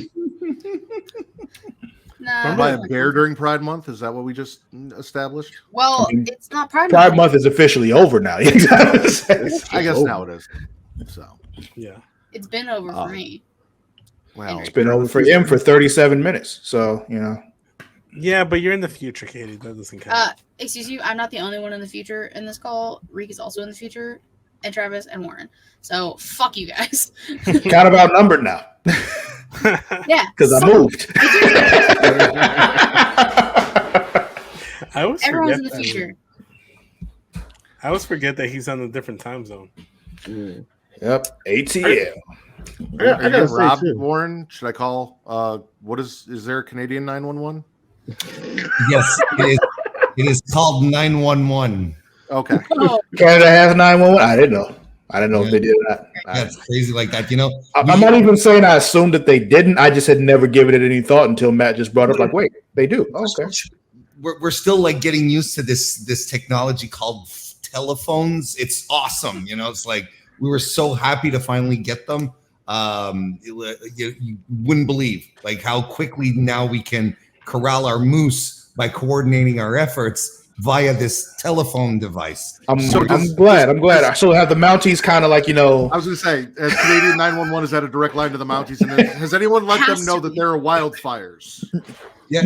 Yes. Well, and they're clopping along on their horses, heading over to smother them with quilts. Yeah, because I was sitting in fucking some shitty ass air 2 days ago. Yeah, me too. It's really bad. It was not cool. I was outside for like 5 hours. I'm like, well, here we go. Yeah, it was messy. We actually love our brothers up in greater Wisconsin. There, some people call Canada, but Warren, you're actually we like to call it Wis Canada. Yeah, Wis Canada. You're actually the only person from Canada that I've had on that isn't from like the Nova Scotia area, that the Atlantic timeline, which I learned was the thing because I've had Willow a half hour behind us. They were a half hour. No, ahead of us. Sorry. 30 minutes. How? 30 minutes. I don't know. I don't understand. Canada's not real. It makes zero sense. But I've worked with that's almost as weird as still having daylight saving time. I agree. Willow Raven is up there, which was our first OnlyFans model that we had on, and she came and did the show. She lives in the Maritimes? Yeah. Oh, really? Okay. Interesting. And then also Vince hooked us up with Wednesday Night Wallop. They're up there as well. Message actually just recently rebranded to Wallop Media now. So nice. Wait. Yes. So they're no longer Wednesday Night Wallop. They're just Wallop Media. Time out. Yes. They're Canadian? Wasn't that Wallop? Yeah. What? Oh wait. Yeah, that's why they were praising Jericho because they're from. You act like I remember that. The only thing I remember about that episode is me screaming at you after the fact. Oh, see, that was something else. That's the only thing I remember from that time frame. Then maybe it was BC Hunter. That's there was somebody else that I had, and I felt like everyone but Warren I had on that was from Canada. They were like, "Oh yeah, we're in the Atlantic time zone." I'm like, I didn't even know that fucking existed. Like when was that a thing? I've heard Pacific. I've heard all sorts of things. Atlantic was brand new, and apparently it's just like a small circle up in Canada. 30-minute difference. 30 that doesn't even minutes. I don't understand it. I really don't. How you talk to your countrymen, man. Like you got to get them right. Like somebody got to fix on the phone right now. Immediately. If you can't get them, get the Yaxman. Like Get somebody. No, I said Yaxman, not the X-Man. Oh, I thought you said X-Men. Yeah, no, that was a Ren and Stimpy joke, dude. I thought you were mentioning the X-Men. Right, the X-Men. Exactly. Yeah. I'm glad somebody got that. That was, it wasn't just for me and my own amusement. I used to know the theme song. And the buzzards, they fly over. Yes!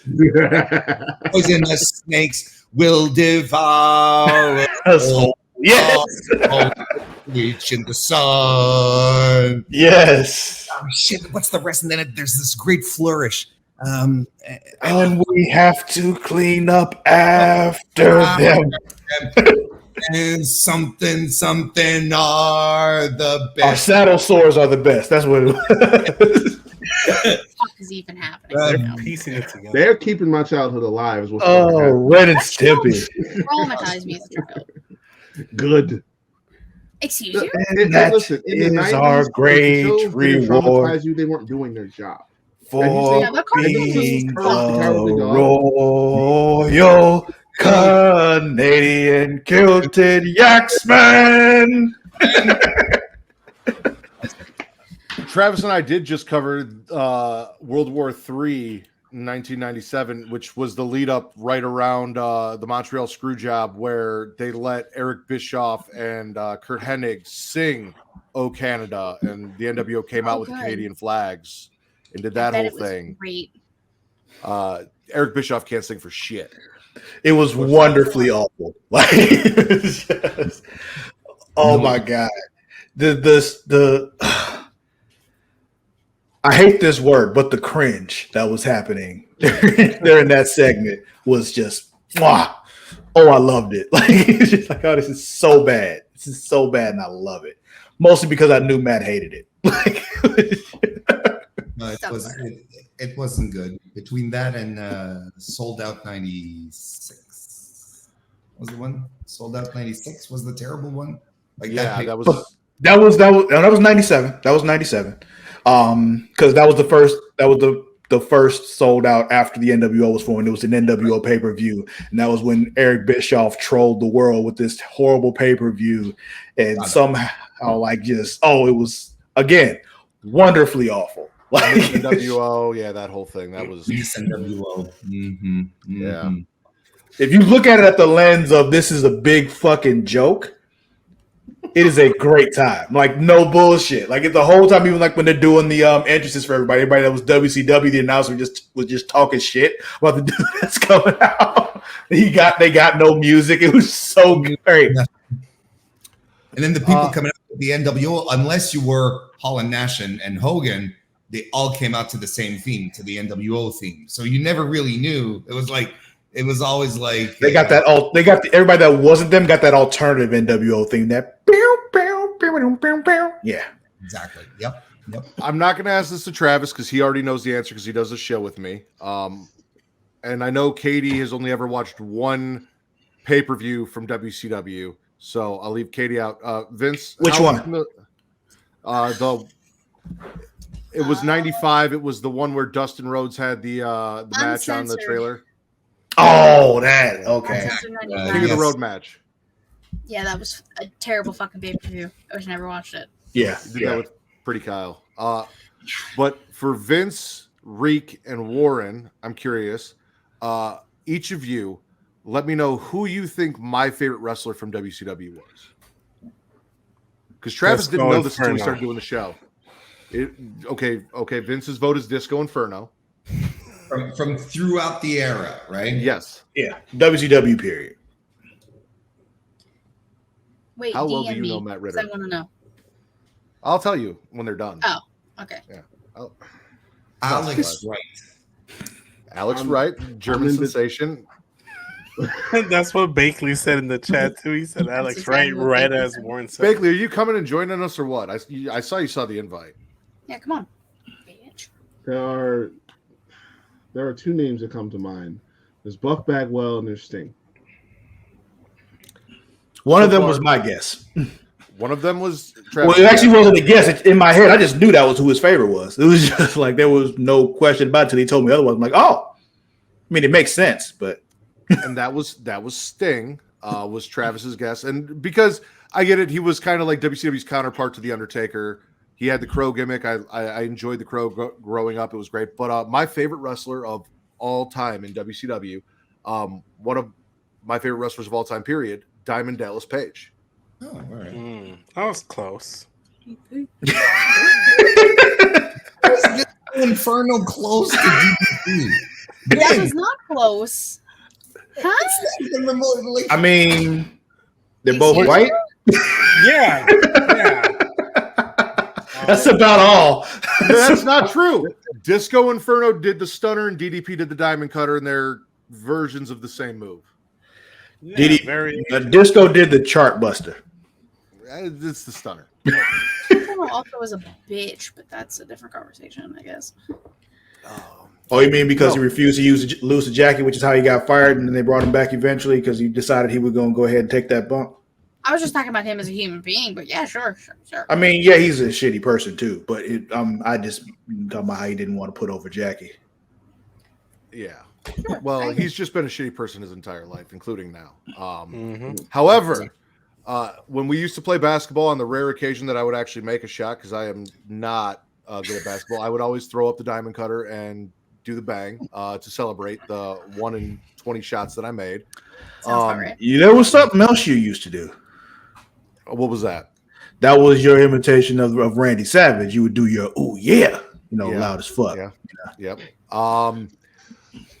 Kimberly Page is my favorite Natural girl. Even before she was a Nitro girl, though, like manager. even before the Nitro girls were a thing. It's just he was drooling female over Kimberly. manager. Absolutely, hands down. I think, in my personal opinion, the most beautiful woman to ever step foot on TV for professional wrestling. What's her name? So all props, Kimberly Page. Kimberly Page. Right now. Wow. The Macho Man DDP feud over the pictures of Kimberly Page. One of my favorite feuds that I've watched so far in WCW. Macho Man DDP is probably my favorite feud so far that we've covered in WCW, and we're getting to a point to where I'm fairly familiar with WCW. I didn't really get into WCW until like late '99, early 2000s, where I was watching Well consistently, done. which was a terrible time. Yeah, he showed up after it wasn't good anymore. Not even. Oh, it's no longer good anymore. It's dying. Yeah. 99 2K is death of WCW. It's disgusting. And I was introduced through to DDP through. Well, first off, I also love Ready to Rumble. He's the main villain in Ready to Rumble. Diamond upside down is a pussy will always be one of my favorite quotes of any movie whatsoever. There was something I was watching before they did this thing. They were like, the power of the pussy. I don't know what it was though. Hi, Bagley. What's going on? Oh. Wow, Kristen called you out, Well- Warren. Listen, Kristen, he gets to see you way more than he gets to see me, especially shirtless. So this is a special occasion. That's true. I didn't realize No. how late it was though. I'm gonna Yeah. get up out of here. I told you I got a meeting in the Yeah. morning, so I gotta go. All Yeah, right. I I love gotta- you both. Thank you for coming in, and now you're going to make this podcast almost exclusively white, like AEW. Almost. We still have Vince. Or like Final Fantasy 16. I may But- look white, but I'm still a colored individual. Jesus fucking Christ. It's okay. Bye. It's okay. But all right, y'all. I'm Thank out. you, my client, Warren, it's always a learning experience. But yeah, I'll see. We learned what never stood for, and it's We terrible. did. Yeah, exactly. I learned always something learn new today, guys. something. I always learn something when Warren's on, so I appreciate that. Warren and Travis sang us Canadian tunes. That was nice. They did. Mhm. Anthems. Yeah. Peak for Yeah. me. Oh, and I did text TC. He said he's gonna try and jump in at like 10. So That nigga ain't coming. Bye. Bye. yeah, I'll see y'all. Later, Bye. man. You know, I feel like Benji would still be awake right now, or even I don't know. Jesus. Text them. Text them both. You have numbers? I do have numbers. I have their digits. I don't have anybody's number except Justin's. But Warren, not only is it my love for Ready to Rumble, but also my big introduction to WCW was the Karl Malone DDP versus Dennis Rodman, Hulk Hogan, and then the DDP Jay Leno stuff was some of the first things from WCW I really saw as a wrestling fan, because I was and still am kind of mostly WWF, even though they got me in trouble a lot because all the stuff that the Attitude Era was doing that I did and copied constantly got me in trouble at that private school that I went to. So Oh, look at that. apparently you shouldn't walk around a Christian school flipping the bird and telling people to suck it. They don't like that. I would say, like, in general, really, you do that at a Walgreens, you'll probably have the same type of reaction. People will ask you to leave, Surprisingly, though, Throwing that out there. suck it, at least is still now kind of more widely accepted for what it really is than it should be, because you see people doing suck it just randomly Oh, sure. all over. Like, it became its own thing. Like, but do you do if you do the gesture, I think it's one thing, but if you do the gesture and you say it, I think that's where it becomes maybe a little more reprehensible. True. Bakley, how are you? I'm good. Talking about something that's around the time I got into wrestling was during 96, 97. Yeah, no, I don't think I was watching them. Were you WCW or WWF, or were you kind of both? I was both. I used to, because then TNT would air a replay of Nitro right after it got done. So I would watch 8 to 10. I'd watch WWE. I'd watch Raw, and then I'd watch the replay of Nitro right afterwards. So I didn't have to pick. I just watched both. It does not surprise me you swing both ways. Yeah. For those of you who have not seen Bakley here on the Smackin It Raw podcast, he is from Cage My IQ, part of the Bloodline Network, and the only person that kind of keeps me up to date as to who some of the MMA stars that I have no idea who he's talking about are. But he'll just randomly DM me stuff about MMA, and I'm like, sweet Bakley, I love you. He usually slides into my my DMs to talk things. about NBA mostly. Like McGregor. Apparently, I didn't spell McGregor right. How dare you? How dare you, man? Not that big a deal.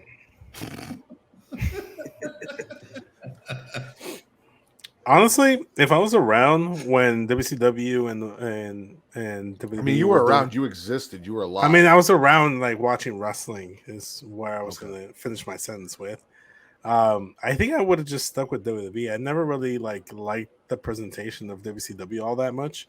If I did watch, it would mostly just be for like Eddie Guerrero or Rey Mysterio, to be honest. They always had a good opening because they had the cruiserweights. So they always put on that great match in the beginning. And then they get like the Chris Jericho's and Dean Malenko's next. Yeah. And then you get the hot shots at the end, the guys booking the show like Hulk Hogan, Nash, and all of them, because they float around way too many of those contracts where they gave them creative control. So that's when you knew in 98, 99 it was going downhill. It was because of those. Yeah. Were you watching and only showed up because Travis said you weren't going to show up? Who, me? No. Why are you shirtless? Because I said I would be to celebrate 300, and I don't lie to my listeners. Okay. Tits out for 300. And I'm not allowed to, so somebody has to. I mean, technically you congratulations are. on number 300. Thank you. Travis was talking mad shit about you, and Reek was hoping you'd get here while Travis was still here. Literally said, you ain't coming. And then 2 minutes after he left and said it, here you are. So proving him wrong. I was trying to get here before Reek left, but I couldn't. Yeah. But I'm here now. Ladies and gentlemen, TCF Baby, please say the baby. Yes, Host of Young Kings Wrestling, Yes, TC Fontaine. Yeah. Hello, the thespian. TC Fontaine. TC Fontaine. How do you like what your Lakers did today? They won. Man, I'm impressed. I liked it better than the Eric Gordon stuff I was seeing earlier. Mm-hmm. So, yeah, I like the kind of like Gabe Vincent a little bit. I mean, I'm not expecting him to shoot like he did the last 2 rounds of the playoffs, but I mean, some consistency would work for me. They brought back Rui, which was a big. Listen, yeah, that was my favorite move so far. You have 2 fucking shows between Young Kings Wrestling and Straight Talk where y'all can talk basketball. Do not bring that bullshit in my house. Y'all just did a whole episode talking about basketball. We did, which is out now. You can check that out on youtube.com/SES Yes, Vince. And you can search up SES Vince in your favorite podcast player, and you can find the episode there. TC was on there. We talked basketball. We did. The second time you've mentioned that, and we don't need to talk about it now. That's not what we're here for. We're here to celebrate 300 and talk wrestling. Bakley wants to talk basketball with me. But can someone tell me, what is basketball? Could you, Sports ball. Aren't you Canadian, bro? Yeah, no, but I just... Basketball was invented in Canada, low key. It's a ball that goes in a basket. Essentially. I know it's from here. I know it's some guy who invented it here. I'm aware of that. Mm-hmm. trying to get you to talk more about basketball since Matt doesn't want us to talk about basketball. No, it's okay. I'll keep talking about basketball. Speaking of which, No, I did not have Derrick Rose signing with the Memphis Grizzlies. I did not. No, me neither. I did not have. Haven't done that in a while. That felt good. It's been a Unfortunately, while. Vince has the power to just bring himself back. Whereas I before, do. I used to be able to which kick isn't people as out of the call. fun. And they just have to sit in timeout until I was ready to bring them back. I miss those days. It's not fun anymore. You like kicking him out. 'Cause he can bring himself back. TC's first episode on Smackin It Raw, when I was talking about it earlier, Travis kept kicking me and him out, or he kept muting us while he just kept doing the fucking show drunk. Sounds about right. Yeah. You guys lucky I came back. I mean, you came back for me, and I have done my best, despite this one-sided feud between you and Travis that he just will not let go, to stay unbiased and keep you guys separate and have a good time with both of you because I love Were you both. they now? Someone correct. You're Tony Khan. Thank you, JJ. And I'm CM Punk, and he's the elite. Wow. Ooh. Now, Ooh. were TC and Travis both on 200 or no? Yeah, they were. Yes, we were, because this beef continued. I remember very, very vividly. Yeah, that happened. That was the thing. Episode And it's 200, I was still at the beach. I had headphones on that, like, I was trying to be quiet. I think you had a tan. Now on, it's too. episode 300, and here we fucking are. I've been drinking for 2 hours, so. Night, JJ. I know Just isn't going to make it. He hit me up and said he couldn't make it, but wished us a happy 300. Love it, Justin. Boo. I think I sent the invites to Pretty Kyle and Tim way too late. They're probably both drunk and passed out at this point. Well, seeing as how Pretty Kyle tweeted he likes beer at like midnight, yeah, I'm pretty sure he's not going to make it. I doubt it. When I first moved to Vegas, I bought a beer at 4 a.m. It was great. Sounds delicious. I don't want you to get into any more trouble with Kristen Ashley. Please go ahead, Warren. Get some sleep. Thank you for coming by and celebrating with us. But well, you're very welcome. But most importantly, congratulations on the 300 to all of you beautiful people. Matt, Vince, White Beauty, congratulations. Fuck you, Warren. Oh yeah, TC and Rick were in the episode when that shit happened. They were there. That was you shouldn't have told me that. Yeah, that was so fun. That was something. Thank you for the invite and congratulations again. Y'all are beautiful. Thank you. It was a blast. Bye, Warren. Love you. And now there's just us. And then there It is just us, and it's been a cool little rotating cast that we've had tonight. Yeah, because like I said, it's everyone that's really like fucked with us and kind of made 300 episodes possible. I mean, Bakley, between coming on and doing the show and all of that, is also in the chat pretty much every week, correcting me and giving Vince shit, which I love. One of my favorite episodes was the roast of Vince that I don't think was officially dubbed the roast of Vince, but that was within the last 100 episodes. That was a fun one. I think it was like honestly 6 weeks ago. It all started because my Jesus and our friend Ben in our mutual chat was like, "Oh, let's play 2K." I'm like, "I can't. I'm gonna do the podcast. I'm gonna do the show. I can't do it." It's like, "Boo, fuck you, Vince." It's like, Jesus, let's go hop on his chat and just like berate him and roast him. So that's what they did. So then they saw that, and Allison's like, "Oh, I'm gonna add to this. This is funny." And then Will decided to chime in, and then everyone and their mothers, and even my own girlfriend decided to chime in and just roast me for the entire thing. Me and Melissa have a lot of fun at your expense together, and we don't even get to we communicate through you, which is my favorite part. Yeah, exactly. I'm gonna tell her that you were doing the show shirtless. I think she'll get a kick out of it. I mean, she had her chance to come jealous. meet me in person, and she didn't come. She wanted us to have her. She wanted us to have our alone time. That's what. Well, not alone time because Katie and Jizzy were there, but I was like, I you know was what I mean. there. And my wife and my daughter. It could have been our alone time if we had our own little pod in the Ferris wheel. But you didn't want that. You want to hold your daughter. I mean, you also have to remember that me, Jizzy, Kate, and their daughter were also in that Ferris wheel with you guys, so it wouldn't have I know. But you guys could have had your Ferris wheel. The girls could have had theirs, and then me and Matt could have had our own separate pod. Why are you trying to discriminate against women, Vince? I'm not. I'm just not trying to. You wanted to share with Matt only? Yeah. I got a bone to pick with TC real quick. What I do? Well, you and I got together for 2 shows, and I tried to manifest some shit, and you were in the background like, no, we don't need to do the Shotzi thing. But look, I told you they tapped in. They only gonna listen to us. Matt. They only gonna listen to what we say. It's our show, and they take what we say into consideration over our guests. And you are 100% the reason why Shotzi's not in there now, and I'm sad. And she got her haircut tonight. I found that out. Oh yeah, that was messed up. You ain't supposed to do that. Disrespectful. That's fucked up. Well, I'm curious to see how the hair's gonna look. It's gonna be cute. No, she would look fine. Oh yeah, she could be bald. She'd still look fine. Jesus Christ. But TC, if you go back and you watch the beginning of the episode, there was a nice little shout out for you and Reek and everything that Young Kings Wrestling and Smackin It Raw have done together. So thank you for being a part of this 300 and getting us to where we're at. So I know I'm a bad host because I only realized this after we got done recording and I was putting our 200 together. I was like, I forgot to thank people on our 200th episode. So there'll be some thank yous going out this week.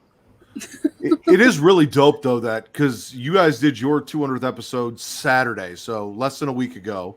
So within the same week, you guys hit 200 when we hit 300. Yeah, that's crazy. Wasn't it like that before? Yep, I think you guys we hit 100 when we hit 200 around the same time. That's crazy. Yeah, because I was on their 100th episode. And on our 200th episode. And your 200th episode. You're and their usually 200th on episode. both. And this 300th episode. She was on her 100th. It was me and Savannah. And Malik was there too. Yeah, Malik showed up that time. We almost had Malik the other day too. Yeah. Is he still part of Young Kings Wrestling? Whenever he can. So kind of like Travis. Yeah. Yes. Like he's not really part of Smackin It Raw, but he can just show up whenever he wants, and then he's part of Smackin It Raw. Yeah, pretty much. Yeah. This dude literally be like all over the place, like traveling, shooting basketball games and shit. So I give him some grace that he don't show up. It's fine. Basketball is a year-round sport. That's true. So we're talking about basketball again. So I mean, we're not going in depth on basketball. We just saying like it's a year-round thing. Mm-hmm. And when he shoot like high schoolers too, so like high schoolers play year round. Yeah, that's true. So he's working year round, just like shooting like AAU stuff, like big events, like all that. So yeah. Shout out to Malik. Shout out to my guy. I wouldn't be here if it wasn't for Malik. That's the butterfly flip. Excuse me, what butterfly effect? There you go. You got that. Yeah. This is also the second episode you've done with us from your car. Third one I've seen right now. I'm on the balcony. Oh no, third, because there was one that you hopped on and you were just kind of walking around downtown Vegas, or just walking around your complex in Vegas. Yeah, I was. And you guys actually hopped on. I think we were doing a show when you guys were all in Vegas together, and we're walking down the strip. Just came and hang out. The three of us were on the strip. Just there were so many shenanigans happening. Honestly, now that I know about it, yeah, nice. I gotta go find it. Yeah. So then there is documentation of all of you guys meeting each other. Then it's on the podcast. Oh yeah, I guess that might that just might have been a meetup. That might not have been a podcast. I don't remember. Well, it was on a Friday night though. So it was a Friday night because it was the same night CM Phil debuted at Rampage. That's right. Yeah.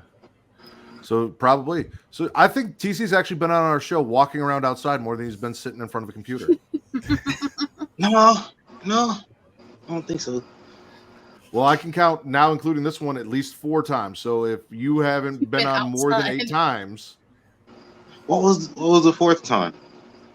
This is the 4th time right now. What was the second time? The second time was Vegas. The first time was walking around your complex, and then in your car. I need to go inside.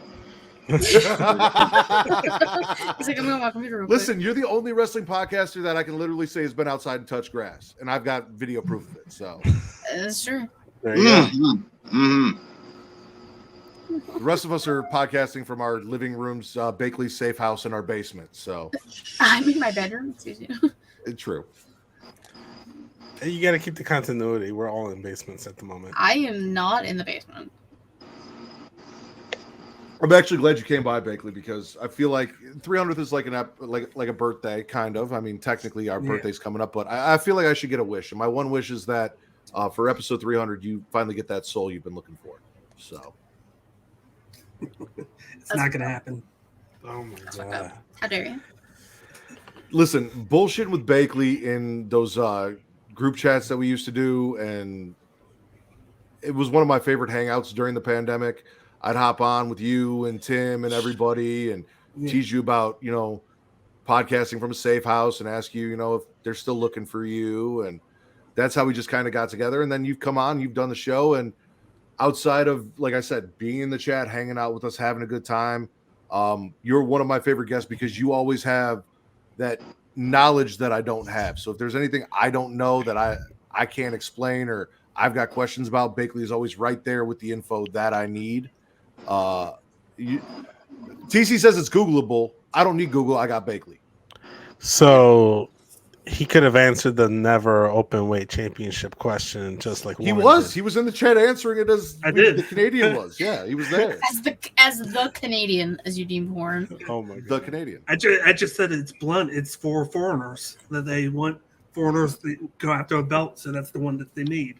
And basically, that's what it basically was. It says it in the description. We learned what never stood for tonight. Yeah. I don't remember. Something like new blood, That's not important. erections, Academic. Viagra. So it's nipples, erections, Viagra. Estrogen, ejaculation, and rim jobs. Never. I thought it was radicals. TC's face. The last one was radicals for sure. I really hope Warren comes back and hears that part now that I've ruined all of that. I don't know how to segue my exit from that, but I'll segue. I had to bounce. I actually have to go to work in the morning, like now, instead of having my Saturday free. So I'm gonna go try to get some sleep. I got 5 hours to be at work. So this was fun. I'm happy to be part of 300 episodes. Here's to another 300. TC, thank you for joining me on Straight Talk. Bakley, I gotta get you on Straight Talk before I cancel it. But yeah, well, I don't know if we're doing the show next week, but I'll catch you guys later. No, because we did 300, we're good. So you and Katie can do the show. If I won't be here, if you want to get guests, however you want to do it. If you want to do it just you and Katie, you're good to go for 301. This was the only one that Travis said we could not do without me, so it was going to be on hold until I got back. But I'm here, so. Apparently Albert Bundy wants you to I'm pretty sure he's talking to you. I highly doubt it. I don't think he's talking to me, so I'm gonna go. Bye, TC. See you, TC. Thanks for swinging through. Oh, wow. God. That's Ah! Let's fix that. Say bye. Since it's just the three of us, I guess I will run the outro and then we just hang out and do a post show. Okay. sounds good.